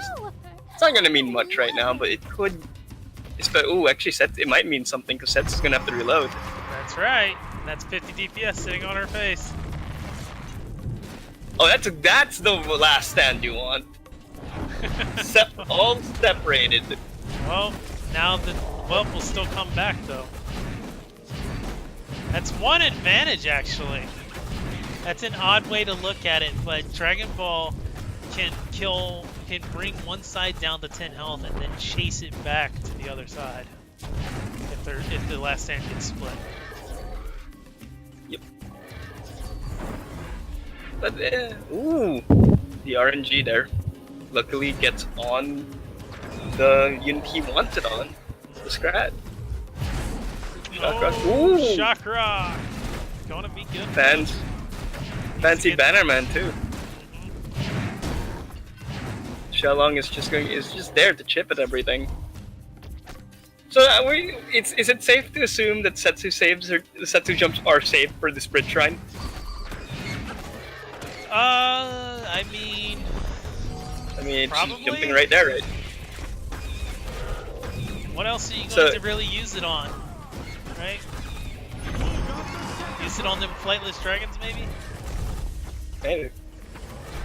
So, we do know every time Mephisto cycles to his bridge shrine, that's when Setsu's going to jump. So, you probably, as a whole, doesn't have to worry about any Setsu jumps outside of that. Here comes that Dragon Ball. It's looking to just get that cleaver, but it's not going to be fast enough. Thanks to that scrap back. No, but Mephisto should have Bannerman, right? There it is. But these last Legionnaires are doing some work. Bringing Setsu out. Didn't feel like throwing the Shock Rock with it. This is then Mephisto sees that Setsu, safely plays his bridge shrine now, knowing that Diren has given up that option.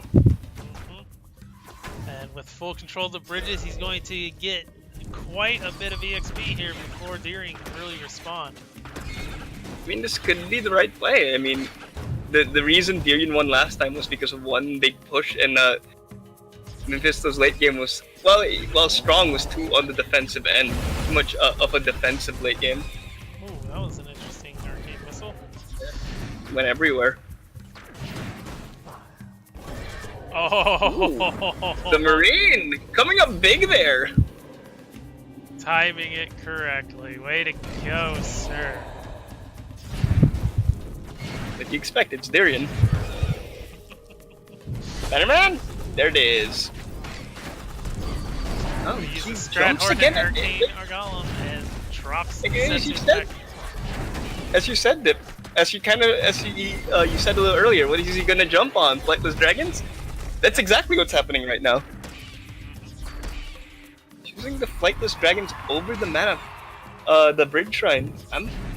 It's interesting to see. He's now got perk 3, so he can easily answer those flightless dragons with it. But he can also jump base. Mephisto is probably 2 jumps away Triggers from the dying. Xiaolong. There's the Dragon Ball. She's gonna get stunned up though. Nope. That 10 HP. If you want to know how much 10 HP means, just look at that. It's a cleaver. That was a cleaver in that exchange. It's 10 HP. They got a cleaver. Either way, this is the face jump. As we see, Mephisto is under 1.5. This probably won't kill. No, it won't kill, but it did 300 damage. And it is setting the tone for the rest of this game. Diren is telling Mephisto, I'm going to jump at your face any chance I get, and I'm going to try to chip you down very slowly. Mephisto has to watch out for it now. So he's probably not going to play the Flightless Dragons to deal with the Gorak Sacrifice Cleaver combo. Well, I mean, Gorak It's Sacrifice really awkward last for time. Mephisto, but you know, these arcane golems are starting to add up. They're starting to make their way across the board. Uh-oh. Okay, it's played at the one. The dragon's gonna defend it. There's the jump. There's the triggered Setsu. Xiaolong. Gonna answer everything. Uh-oh. Setsu goes towards face. Gonna blow up the bridge shrine, but not that too much. aggro swap though. Did you know? I thought Setsu was right next to the Master Tower, not the Warrior. The Setsu opts for the Warrior. The Master Tower, like, aggro point is a little deeper than the actual model. It's a little inside, I see. Yeah. Oh, Xiaolong barely winning that exchange with the help of Setsu. Interesting. He's just played the last stand completely in the same spot. I don't know, like, if that's the correct decision.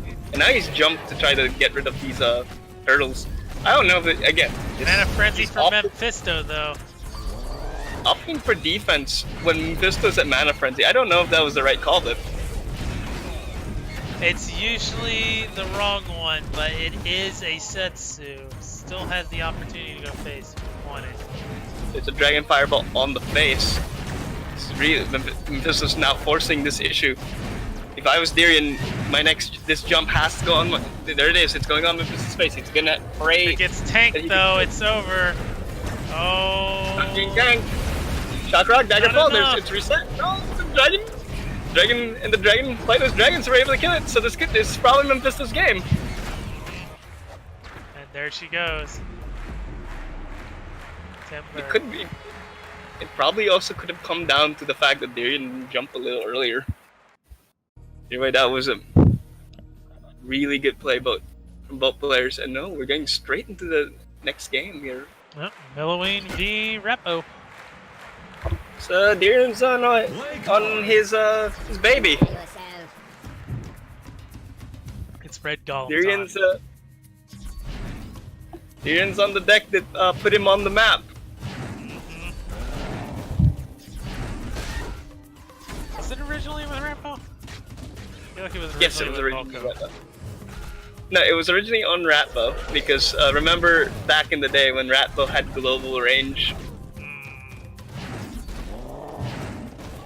So you just get some Minion Masters history. You get a bunch of random units on the field.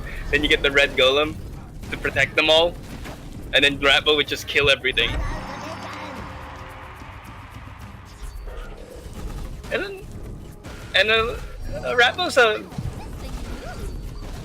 attack damage has not changed from those days, so it's a little relic from the kind of like a relic from a time past now. Ratbo's auto it's still attack. pretty good. It's Yeah, just, you pretty know, good. you want to keep your deck cheap so you can add scrats to your defense. Yep. Oh, using a fireball just to clear out the bridge shrine, but triggering Yeah, Xiaolong in exchange. That's fine. Xiaolong is not. There's nothing on the field. Xiaolong's gonna run straight to face. That's what you want. That's how you deal with Xiaolong. That's exactly how you want to deal with it. You don't want it to demand, because what Xiaolong is now is it's a board presence card. But if the board is empty and it's going straight to face, it loses a lot more value than it actually should be getting. And these pushes, they're doing a lot of work against Mephisto. He's down to 1,000 health already. There hasn't been a red golem yet. That's the power of the red golem deck, though. It's either a swarm deck or it's a red golem deck. It can change on a dime. The flexibility of this deck is insane, and it's only going to get harder for Mephisto if he does pull a comeback. Because Darian, once he does 320 more damage to Darian, that red golem is going to be online. Yep. And Mephisto doesn't really have answers for it in this deck. He's going to throw out the Dragon Ball and trigger it. And he gives it. Let's slow this game up. Give me the red golem instead. Oh, Daka. It's going to go on the whelp. No, Darian's going to heal up. Darian knows this. Darian feels that, again, this is a very experienced move by Darian. He feels the swarm is just going to win the game for him. He doesn't need the red golem, so he does not play the red golem. That's right.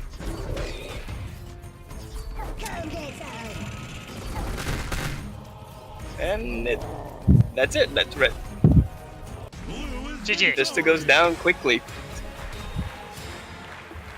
Flexibility of Darian. Darian. You gotta beat two decks when you beat that deck. You gotta beat a swarm deck, and you gotta beat a big push deck. So we get to see both players on decks they're kind of known for, going straight into it too.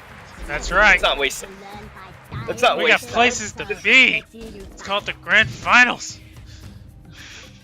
You guys know. Here to win. I get that money for for whatever these guys want, right? I'm pretty sure if whatever Mephisto wins is going to Monster Hunter, so that's the thing. Well, at this point, he can almost afford it. He has to win this round first.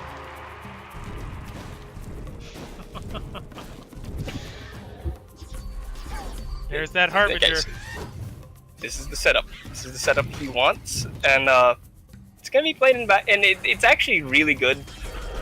Again, technically, you don't think it would be good into the Swarm, because it's a very slow attacking deck, attacking a creature, minion, whatever you want to call it. Yes. But because of its high range and because of how of how it's meant to be played as this like heavy artillery unit, all the Swarm is just gonna keep it at the back, and that's gonna be a hard thing to do for Dirian, especially if it's kept at the back when he wants to play Red Golem. And right like that, Harbinger now looking at the face. There's the first hit. But There's another. And there's the second one. And it's actually going to protect the first one. The worst part about this for Dirian is there's the healing that shrine. second one. The second one at the back is also ready for his Red Golem, so he doesn't even have the opportunity to play it right now.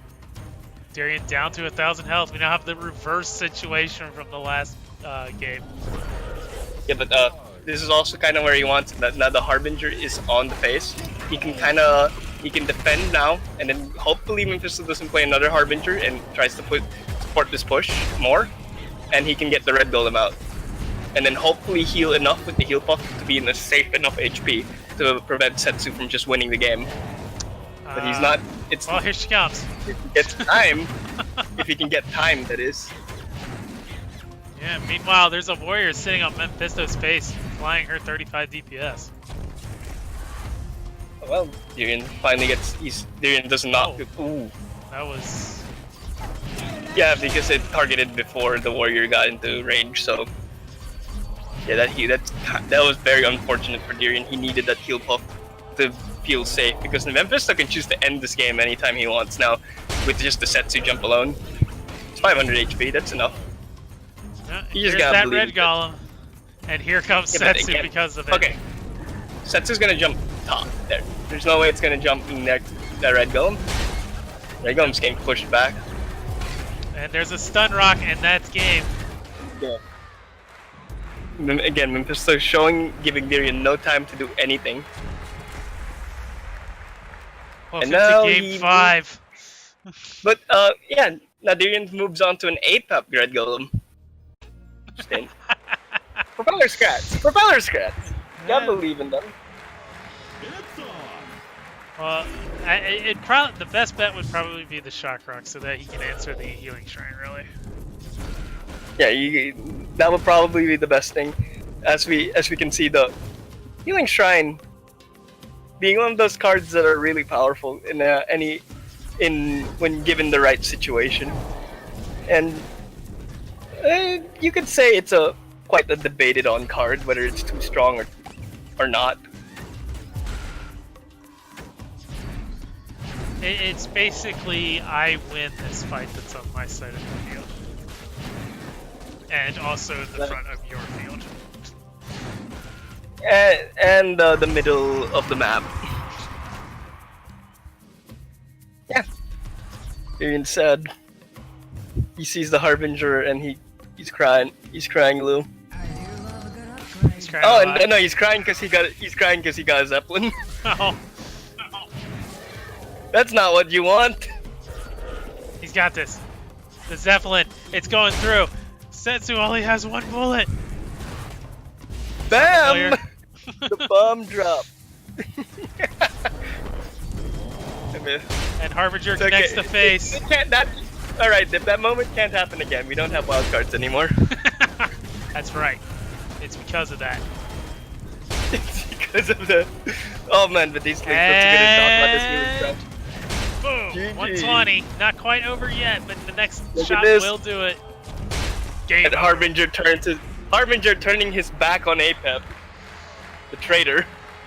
That's right. Well, they said that, you know, the surfing gods, I'll fight for it or some bullshit like that, right? Lore. Okay. Well, I finally have our bans. And they are GReYWolf banning Mordor. And Edelweiss banning Apep. But if it doesn't get what it wants, it still comes down to like how the other things on the board interacts. So yeah, let's. If it does come up, no, he goes with the Millow. Halloween versus Storm. So, all wrong, all around. Everybody go. All bad. Either way, so let's talk about this matchup a little. So the Millow deck from GReYWolf has a The wall perfect counter. Grenadier. Yeah, the perfect counter, right? Grenadier. Yep. And here's the Spirit Throwers to answer that Xiaolong. And Daggerfall does Daggerfall not doesn't- answer Grenadier. Grenadier doesn't care about your Daggerfall. It's okay. Grenadier is such a perfect answer up until he gets across the bridge. And gets shot by Stormbringer. Well, is it really? Because does it really matter if they get across if Edo's Swarmers get across the bridge? Is the question. Kind of against a Millowing, she can't exactly deal with them very quickly by herself. I'm more thinking. My thinking is more. Edo just wants to grab bridges and keep things in the middle of the field, so his Stormbringer can potentially bring them down.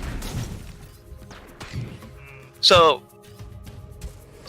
even though GReYWolf has this Grenadier, I don't think Edo actually minds so much.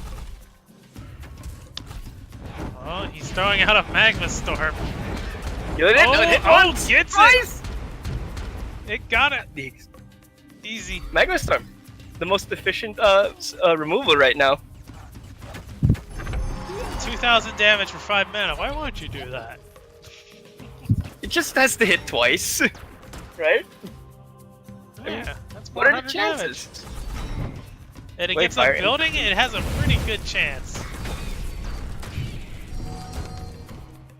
But here's the part of the problem. Edel is able to whittle down these arcane golems thanks to Stormbringer. Yeah, And but keeping the these bridge fight shrines. and keeping the fight on GReYWolf's side. But look at these bridge shrines. Edel also has, at the same time, Edel has not really threatened GReYWolf, Well, and that's a big kind of a big point of topic here, because GReYWolf is very content to just play this game back, relax, get these bridge shrines through, and then get that perk 3 that can win him the game by himself. yeah, but at the same time, that perk 3 for Stormbringer can win the game by itself too, as we saw earlier. Yep. It all And depends. that but will again, make that Grenadier disappear pretty quick. Yep. Especially now that it has the ranges. Mhm. Hey, look, we got the face. Hey, Swarm Totem found the bridge shrine. And there's another Swarmer Totem on the field. The deer's gonna take care of it though. Magma Storm Magma Storm coming up. nails the Swarmers. Gets the totem. What? Got it again. Twice. Consistency. I like it. Yep. You just gotta believe. Using these Spirit Throwers exclusively for Xiaolong. Some threat has finally fallen on GReYWolf's side, but GReYWolf again is still content here. He's now working his way towards Mana Frenzy, and with level 5 golems and a quick cycle, it might be enough to just defend and put pressure on Edo. There, and he's good. You see it? Chooses Xiaolong instead. I considered it the bigger threat, which may very well be. Especially once you had Back to considered that you would Storm! have to trigger it. Consistency. There's one hit. Consistency. Come on. Eh, Nope. it Consistency did. was It not- did good enough. Did fine. You did fine. They got it low, that's all that matters. Either way, Edo sets up another one in the top lane now. And but here comes another golem. GReYWolf is playing this quite patiently, actually. Not sure how I feel. Like he's playing it quite patiently. Just going for that for 3, or I'm sorry, Mana Frenzy. Yep. He's come to realize that those golems are going to just burn under Stormbringer's win more perk 3. So he's gonna wait it out until he can push with Mana Frenzy. I believe that's the game plan right now, and it's working to a key. Yep. But if Edelweiss manages to hold out to his own Mana Frenzy, I think Edelweiss got this. But Dip, he's 50 XP behind. I said if he manages. I mean, he could. It's possible. We've seen crazier things before, right? That's right. I've seen the not even perk 3 manage to survive through Mana Frenzy. Either way, it's gonna be very hard now. Especially if GReYWolf can grab any of the bridges and then use the max of this bridge shrine. Now having trouble with that Xiaolong. There we go. Finally got an answer. He's found the bridge. He's putting the wall down just to tank up Stormbringer hits. Arcade missiles used to answer the Fire Imp this time. Here we go. Everything's coming up GReYWolf right now. Everything's coming up Grey. Edo's calling the GG. Yeah, with all these golems, it's gonna be very hard to even move. And they've connected with the face. I'm sorry, they connected the illusory cleaver to the base. Now the arcane golems are coming up, but that Xiaolong's still up top, protected from the arcane missiles. Look at this Fire Imp though. Look at that Fire Imp. Yep. Eliminating them. This Edo may have called GG too early here. He's still got another 20 EXP that he has to live through. Yep. And got a lot of health, but I don't think he has that much health. Fire Imp dead. It's pretty much he's pretty much just waiting for the swarm to take over. And here's Magma Storm finisher. Magma Storm finish. Oh nope. Arcane Golem finish. Close enough. Close enough, I guess. But it also came up with like Ravager not being that popular this tournament. So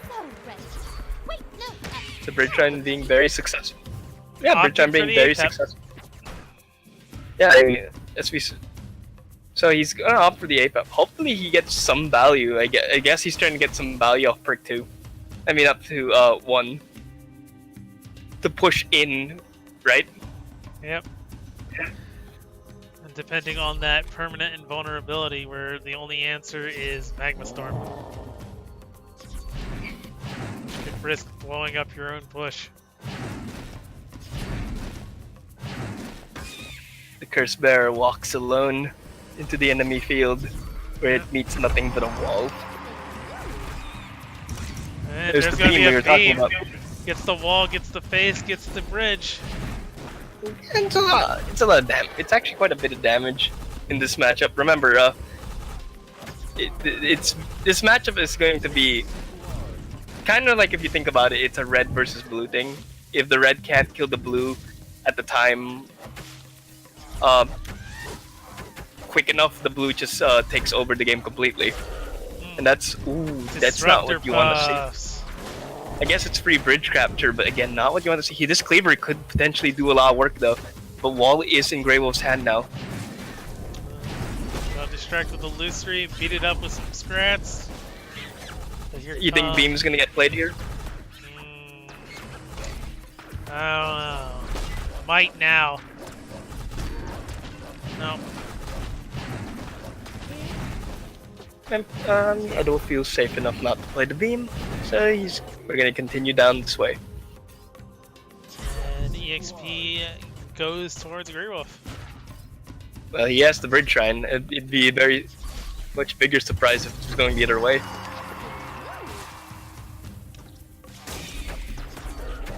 Here comes Cursed Bearer GReYWolf to deal with the Arcane Golem. Bannerman does his best to bring down APAP. Look at that. Look, for a moment, the Flightless Dragons was 8 mana. It's like, it was basically a dragon pack. A more On the expensive ground. dragon pack that can't fly. Feels Feels But yeah, grounded, man. But that's again these it comes back to what we were about to say. Edo kind of wanted something to push with, like maybe the Elite Swarm or maybe the Stint even, but he got Disruptor Puffs, and that's just how the cookie crumbles with Oh, Ape here we at go. times. We have that illusory played perfectly by GReYWolf. That's the Spirit Caught Doors. the Disruptor Puffs. And Edo's just has no push, and it's coming. This is very hard. This is gonna be very hard now, especially with perk 3 in 4 3 XP. And there it is. Distracting with a wall. And Magma Storm goes to 9 mana. Hey, it's a less effective beam. Aha! What are you talking about? Still has better damage per mana. You're right. If it could hit. Weren't you the guy that made the GIF, Magma Storm? What? Magma Storm is good, okay? Didn't you make a GIF a long time ago where it missed every single shot on the Colossus? There's the beam on the... Great, drops down to 900. As we said, as I was saying, it comes back. This is basically, if Edo can just burn GReYWolf enough before GReYWolf can win the game. Oh, It's Edo looking now good. down It's to 1,000 as well. gonna be very hard, especially with all the level 5 golems. That stops the major push that was being planned.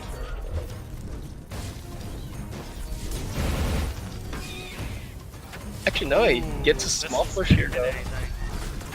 This is a small push, but it could mean a lot in the long run if it. I was gonna say if it could get it to 600. Well, there's another But beam. now he's one beam off. Oh, Edo did get an Undying Skeleton. It can actually really help him here. If Yeah, it it can. just help hold out long enough. While Yeah, Greg it can- continues to push for his mana frenzy. Almost. But Edo it might almost be got too that. long.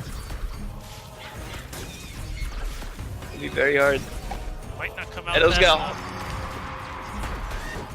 Oh, look at that warrior placement. It's preventing it. I like that. Just has to get across and get through the totem, get through the remaining 800 health before Gray takes that final 400 points of damage. There's the beam. Okay. There's the Here timer. we go. It's the time. It's these golems versus totem. Magma Storm. Can Magma Storm hit the totem twice? It only has to hit once. There There we go. Okay. Magma Storm finish. Get it. 2 games I'm in a row. happy. I'm pleased. Magma Storm OP. You saw it here. Just enough to the point that he can win the game. He can even in mana frenzy can threaten the win, right? Like he was very close last time. He was basically 100 HP off. Yep. He just has to find another 100 somewhere. Yeah, like think about it. If the Disruptor Puffs was anything else, that game could have gone another way. If the Puffs had landed on anything critical. Yeah.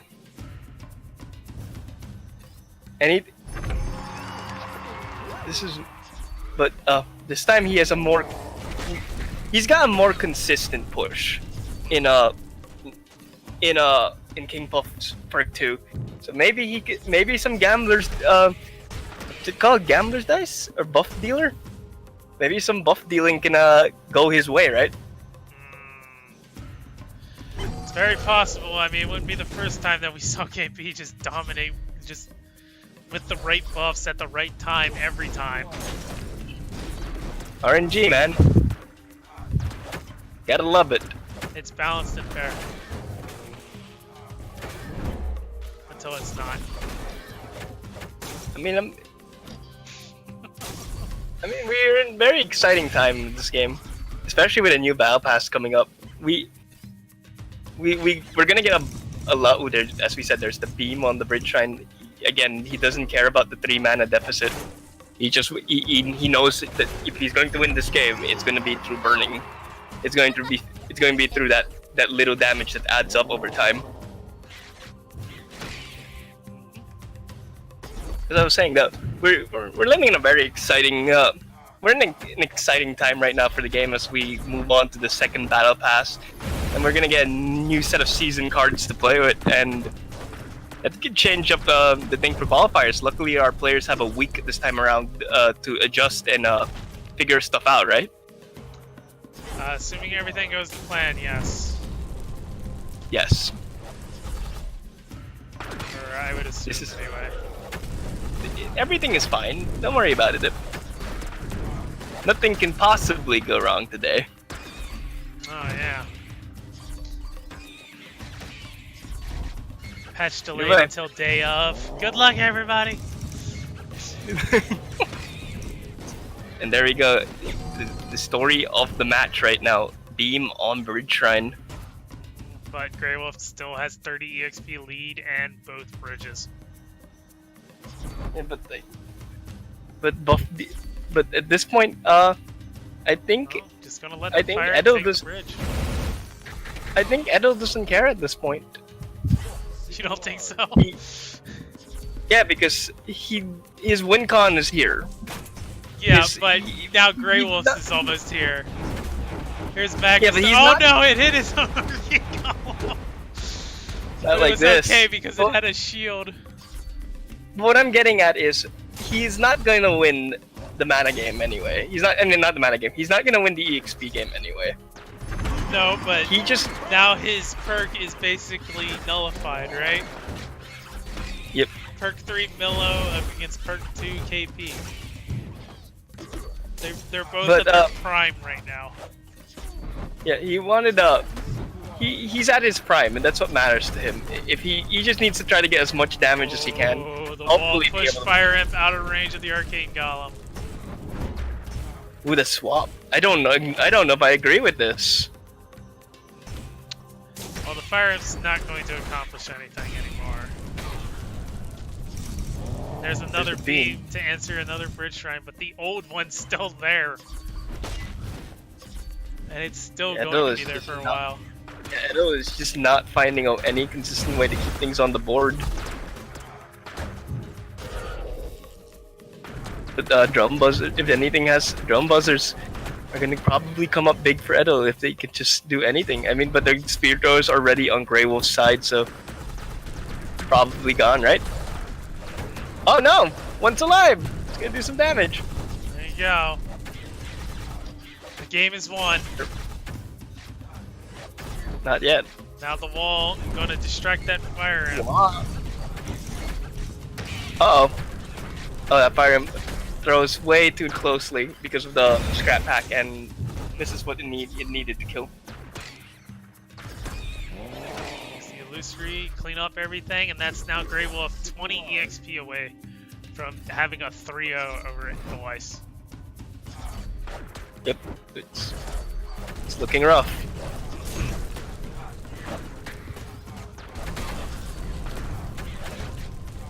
Sadly, Edo is not anywhere close this time around. So it's just going. It looks like this is just going to be GReYWolf's game to take. 5 EXP away. Bridge Shrine on the field. Hey, invulnerability though. Oh yeah, that'll help against Mana Frenzy. As an Arcane Gotta Golem believe. steps on it. There's a beam yet again. Oh, Kaz missiles. Hit nothing, but it's okay. We're in Mana Frenzy now. Here's another the legend of Bridge Shrine. Kaz. The legend of Kaz lives on. More missiles. Cleaning up the fire. That cat. Yep, and Grey, and looks like it's just a matter of time now as Grey marches on over to Edo's face, and there's the Magma Storm. Hopefully it will hit, right? It's not going. Oh, it might have. It might have delivered the killing blow in all 3 matches. Feels good, man. All right, so we have our finals. GReYWolF Right. versus Mephisto. So, their bans are in. And those are GReYWolF banning the APEP. And, These guys. and Mephisto banning the Stormbringer. He has the Dragon Ball. GReYWolF does not. We're going GReYWolf APEP Millowayne. Showtime! I think GReYWolf kind of realized as well that his Milloween's kind of a little unsafe. There was a lot of ways Mephisto could deal with them. Deal with his Bridge Shrine shenanigans. And it's also the whole, APEP's available. I'm gonna play APEP. Watch me win. Yep. Got the And he has succubus. that, yeah, exactly, the succubus.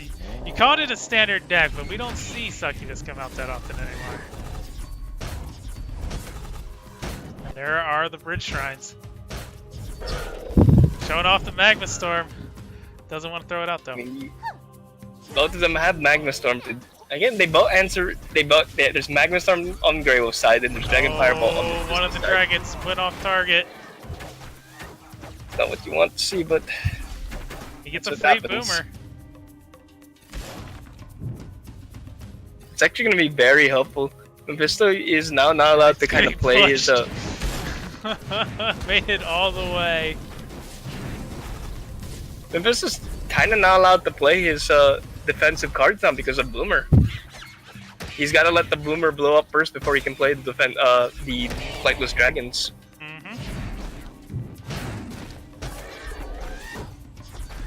It's actually a good pickup. So in that regard, it's actually a pretty good pickup. Here's the Magnus one. He was hovering over it. He Still doesn't want to do enough. it yet.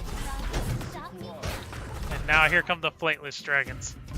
With the help of a a really Banner good- Man. It's a really good 6-mana combo. Okay. That's where he wanted. That's where he wanted it. It's exactly where you want it. In this EXP matchup, it's not about HP right now. It can be, but not right now. It's not. It's about how much EXP you can get ahead. We see the combo Here's the again. Magma Storm. We see that And combo it's again. most You got everything you needed to get. But as I was about to say, we saw the combo again. It's consistent between the top 2 players of this tournament. The Banner Man, Lightless Dragon combo. Just a strong. It's a very solid option you can do, and it's only 6 mana, and that's it. The strength of it. Yep. You could. We've seen builds before with Dragon Pack and Banner Man. Yes, But now yes, we did. We saw it a lot when Banner Man first got his rework. Yep. And now we basically got a cheap. You could say a cheap, just defensive. Well, it was defensive before, but now it's just strictly defensive version of the card, of the combo. And it's only 6 mana. It's probably the best defensive option in the game now. It probably beats Cleaver, except in very small in the very small case of This Succubus. is the illusory just to take 1 hit and keep the Bridge Shrine around for a little longer. GReYWolf starting to have some issues staying in the EXP game, now almost 30 away. Yep, and that came out to him. He didn't want to pull the trigger several times on the Magma Storm, and Mephisto was able to pull ahead at that point. But this is the point that matters. He got a rammer. That's what you want to see. A win con for free. A win con for free, Dip. That's what you want to see as the APEP player. But again, it's going to be very hard to find value. But this does bring up an interesting interaction, though. It will force Mephisto to play these Bridge Shrines defensively from now on. He can't take. He's already under 1-5. He can't take too much more damage. Well, I mean, oh, I see what you mean. literally placing them to block the rammer. Yep. He might have to do that at one point or another. He's not gonna do it here. He's gonna take the 150. And no, not 150. Is it 150? 180. It's huge. 60 DPS. Got some damage on that bridge line. Again, he's opting to be more defensive. He's not forcing the issue out. He's not forcing the Magma Storm on the bridge shrine, and I think and Mephisto's about to hit Mana Frenzy. Only 5 away, and the turnaround is coming. That Dragon Ball was enormous. Okay, as soon as now Mephisto is gonna just be starting to play his bridge shrines right in front of his face, because it's oh no, he chooses not to. He still wants the mana advantage. Yeah, but he's got both bridges now. That's what you want, right? All the swarm going bottom because he saw the Magma Storm go top. Yep. The Arcane Missile on the bridge shrine. There's that shield totem, but here comes Dragon Ball. It's gonna hit the rammer even. Nope. But, and the rammer gets through anyway. But everything on the face on GreYWolf's Look at this, side. all the swarm. Another Dragon Ball. Goodbye. And the Apex problem is gone already. Game 1. To be fair though, we never saw the Apex play. We only saw the Milloween and the Stormbringer, so we don't know. Maybe the Apex was actually GreYWolf's weakest. That's the issue I see on the board. And I think because of that, GreYWolf might... Ooh, goes with the Mortar anyway. That's my... And we're gonna see if, if what I think is correct. It's not a new deck, but it's definitely gotten an extreme new tool with the 2-mana wall. And we're gonna see if GreYWolf can get the 4-warrior dream out on the field, and he's starting with 1. Just gonna go with the 1. It's okay. That might have been mispositioned. Ooh, the Dragon Ball didn't catch. A rare miss from Mephisto. He cast it. And Blood Imps make it all the way to the face of Mephisto. He's making him pay for him. Again, I would not be surprised if those Blood Imps never hit the field again. The problem, as we said, the problem with the EXP decks are it doesn't matter if you just kill him, right? And GreYWolf is setting up that tone now. He's just killing him. He's just hurting Memphis. Sniper, you're looking the wrong way. Oh no, he only got 2, sadly. There's the Dragon Ball, baited out.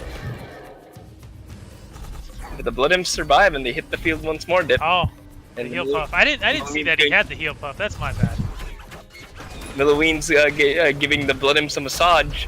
Yeah. And there's a stun. He's going to and here's a lot of damage. Look at that, over 1,000 damage. 1,500. He's down to 700 health. There's still a warrior up. 500 health. Here come the next warriors. Yep. 300 health. GreYWolf is feasting right now, and Mephisto's not getting any of his defensive combos off. As you see there, the Bannerman was very late because you had to rush it out. Look at that though. That big swamp push completely disappeared. Yep. Call to arms, more darted. Here's the dream here. though. Doesn't care. Dream. Not caring right now. The Stint's gonna take care of the Xiaolong. Here comes a Shock Rock. Shock Rock just a frame early. Gave that Xiaolong an extra shield. shield. There's a warrior in base. There's a warrior in base. Mephisto could be dead here. Yeah, Mephisto and the deflect 1-1. Just 1-1, and Mephisto has to move on. Even the Prowler. Oh, he's gonna go with the Setsu. That's what I was saying. I was gonna say, I feel all the swarm means his Harbinger just gets to be on the field that much more often. I don't know. Like if you can survive long enough to get a second Harbinger on the field, yes. And there, you get it on the field. Well, he had it in the opening hand, so he might be in a good position this game. Might be in a very good position this game. Gotta love it when it's in the opening hand. Ghost turret can't Great! shoot. Turret oh no, he's using it to tank. He's using it to tank for his Marines. But here comes the healing. He's actually pushed away the Marine. Oh, ooh, it was still in range though, so Harbinger did not change target. I think it's like half a range now. So first Harbinger is dealt with. Mephisto, actually, what's up? Opting to Shock Rock right away on the heal buff. Mephisto really wants to make sure he gets good damage and damage that sticks right now, I believe. It's a dream. The Harbinger comes out. All the swarm comes out, but Mephisto also has, not only do he has jump, he hasn't showed the Fire Imp yet. Nope. Oh no, the Fire Imp's not in this deck, right? No, it's not. My bad, it's not in this deck. He hasn't shown the Defensive Chopper yet. The Defensive Chopper could potentially be really big for this game. I don't know, Mephisto's now down to half health again. It's gonna be very hard though. Gray is almost at perk 2. Gotta love it when Mordor doesn't want to res anything, right? Just wants to run you down. Oh, placed too far out front. Plays too late too. And now the Gray's gonna get a lot of damage here. Yeah, he is. Just using those blood ends to tank up some damage. Oh, he played the Batterman just in time. That Dragon, was about to kill that sniper, and he needed that sniper alive. Well, here comes some warriors. That'll help some. Here comes the Shock Rock to answer the healing shrine. There goes the Harbinger, finally. And here, the Gray is under 8,000 now. It's a little awkward now. Ooh, the Harbinger actually saved one hit. I'm very surprised Mephisto has not chosen to play the Defenso at all this game. Maybe he realizes if he plays the Defenso, he loses. Just because it's of the sheer mana value, the sheer cost of mana. Pretty much, and here come the next set of warriors. The next sniper. Unfortunately, it's not going to find the Harbinger. Second, the Shock Rock. That warrior's on phase. Could be a bit of damage. It's gonna be a bit of damage. Look at this. Look at those flightless dragons taking care of everything on top. Yep. A lot went wrong. A lot went wrong this game. But, he's at 200 HP, and Mephisto is a Setsu, so the question is, does Mephisto risk it to potentially win the game? Because he could get walled. He could get walled, he could get tombstoned. We're about to find out. Going to the bridge. Smart. He chooses to, again, making sure Gray cannot use that heal puff to heal. I mean, it's even now it's healed quite a bit. It healed over 100 HP, which 100 HP can win games, as we saw earlier. Yes, it can. There's the Defenso. It's taking care of the warriors. Oh, Defenso plus flightless dragons. There we go. Batterman protects the healing puff. Oh, but Mephisto using really good placement there. Oh, the ghost turret can't reach again. It's better this way, Dip, and you know it. I know There's it is. There's the jump into sniper. And Blood's coming out. Game. And Mephisto is on turning point. Now he just has to overcome that Millowing. No, because I'm pretty sure Mephisto will make the adjustment and Bannerman the Harbinger. So I'm gonna say 3 times. With a dash of minions. And then there's also the spear throwers to worry about. See, look, as you can see, he just threw away flightless dragons. Yep. That Crazy tells do the me, same.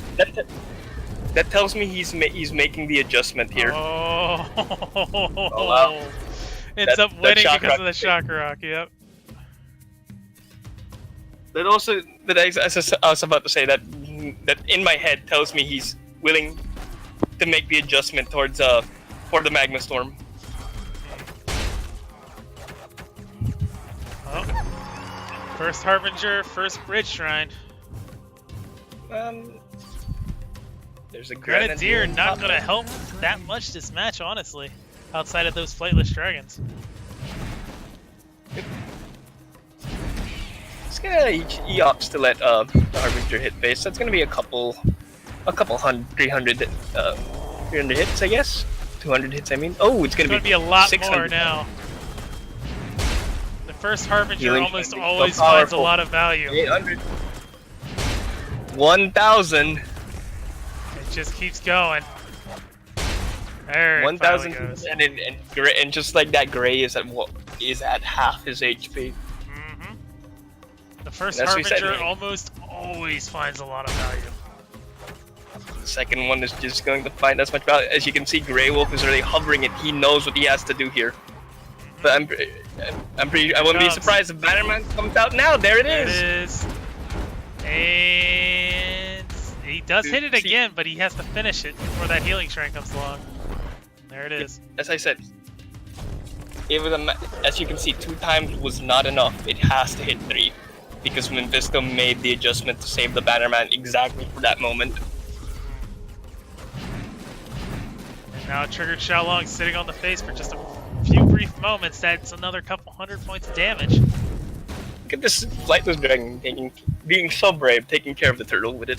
He doesn't care. He doesn't need the Bannerman them anymore. He doesn't care about them.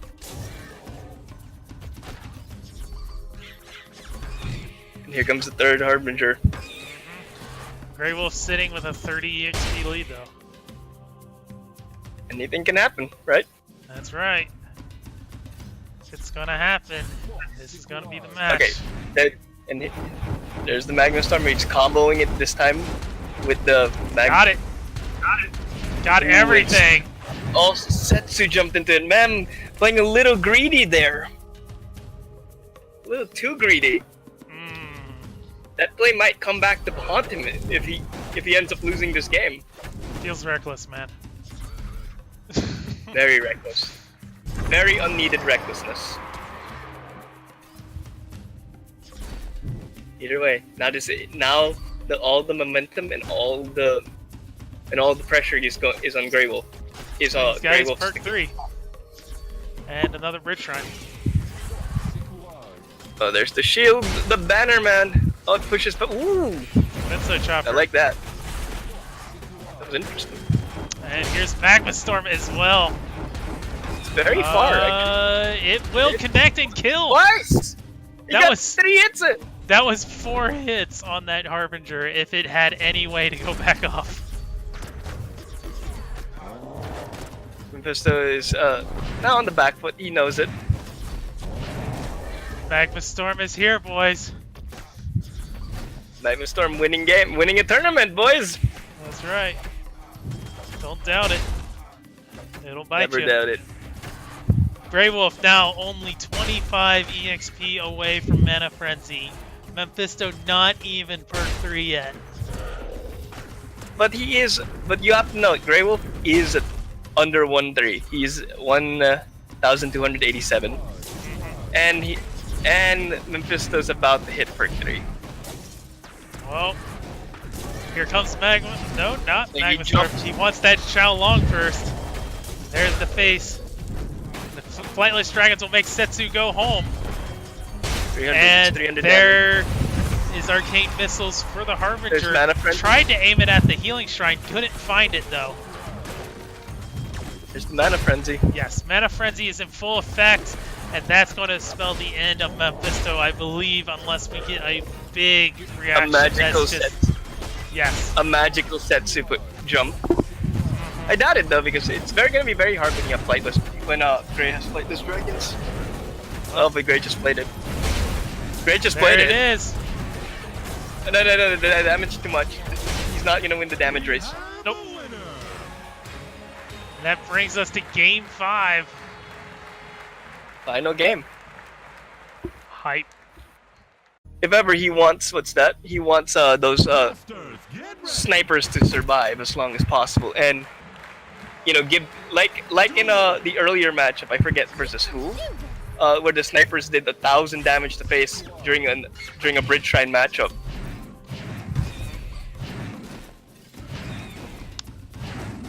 They got a lot done then.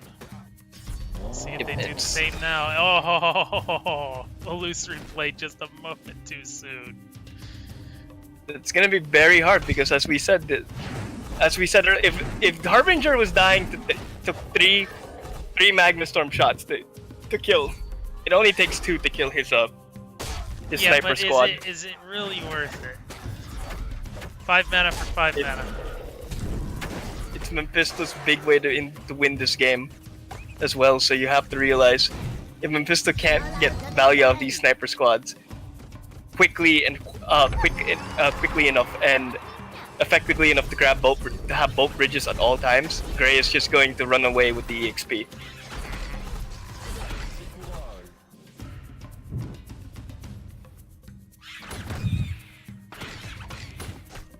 Oh, the Scrat didn't win the bottom bridge.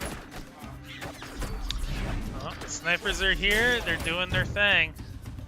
And they're separated very far now, so Grey can't really Magma Storm them, but now the Grenadier takes care of one. It's gonna get one shot in. Oh, that's You got one. turn. How did it turn? It was on face. Yeah, it turned to face the Spirit Throwers. Sometime. I don't know, man. Either way. Ooh, do you see that Marine interaction at top? Because the Marine's completely traded, GreYWolf did not get that bridge. That's very big. That's huge for Mephisto, actually. It's because Yeah. of the whole Mephisto's Marine was on the bridge, but the Grey's wasn't. Yeah. Okay, this is the Magma Storm. If Grey wants it, I don't think he does. Out of the way. he doesn't want it. He opts not to. And now these snipers are getting all the advantage they want. Oh, he played that Arcane Golem so far back. Okay, Oh. he managed to shoot 2 shots. He managed to shield the shot, so it only took 1.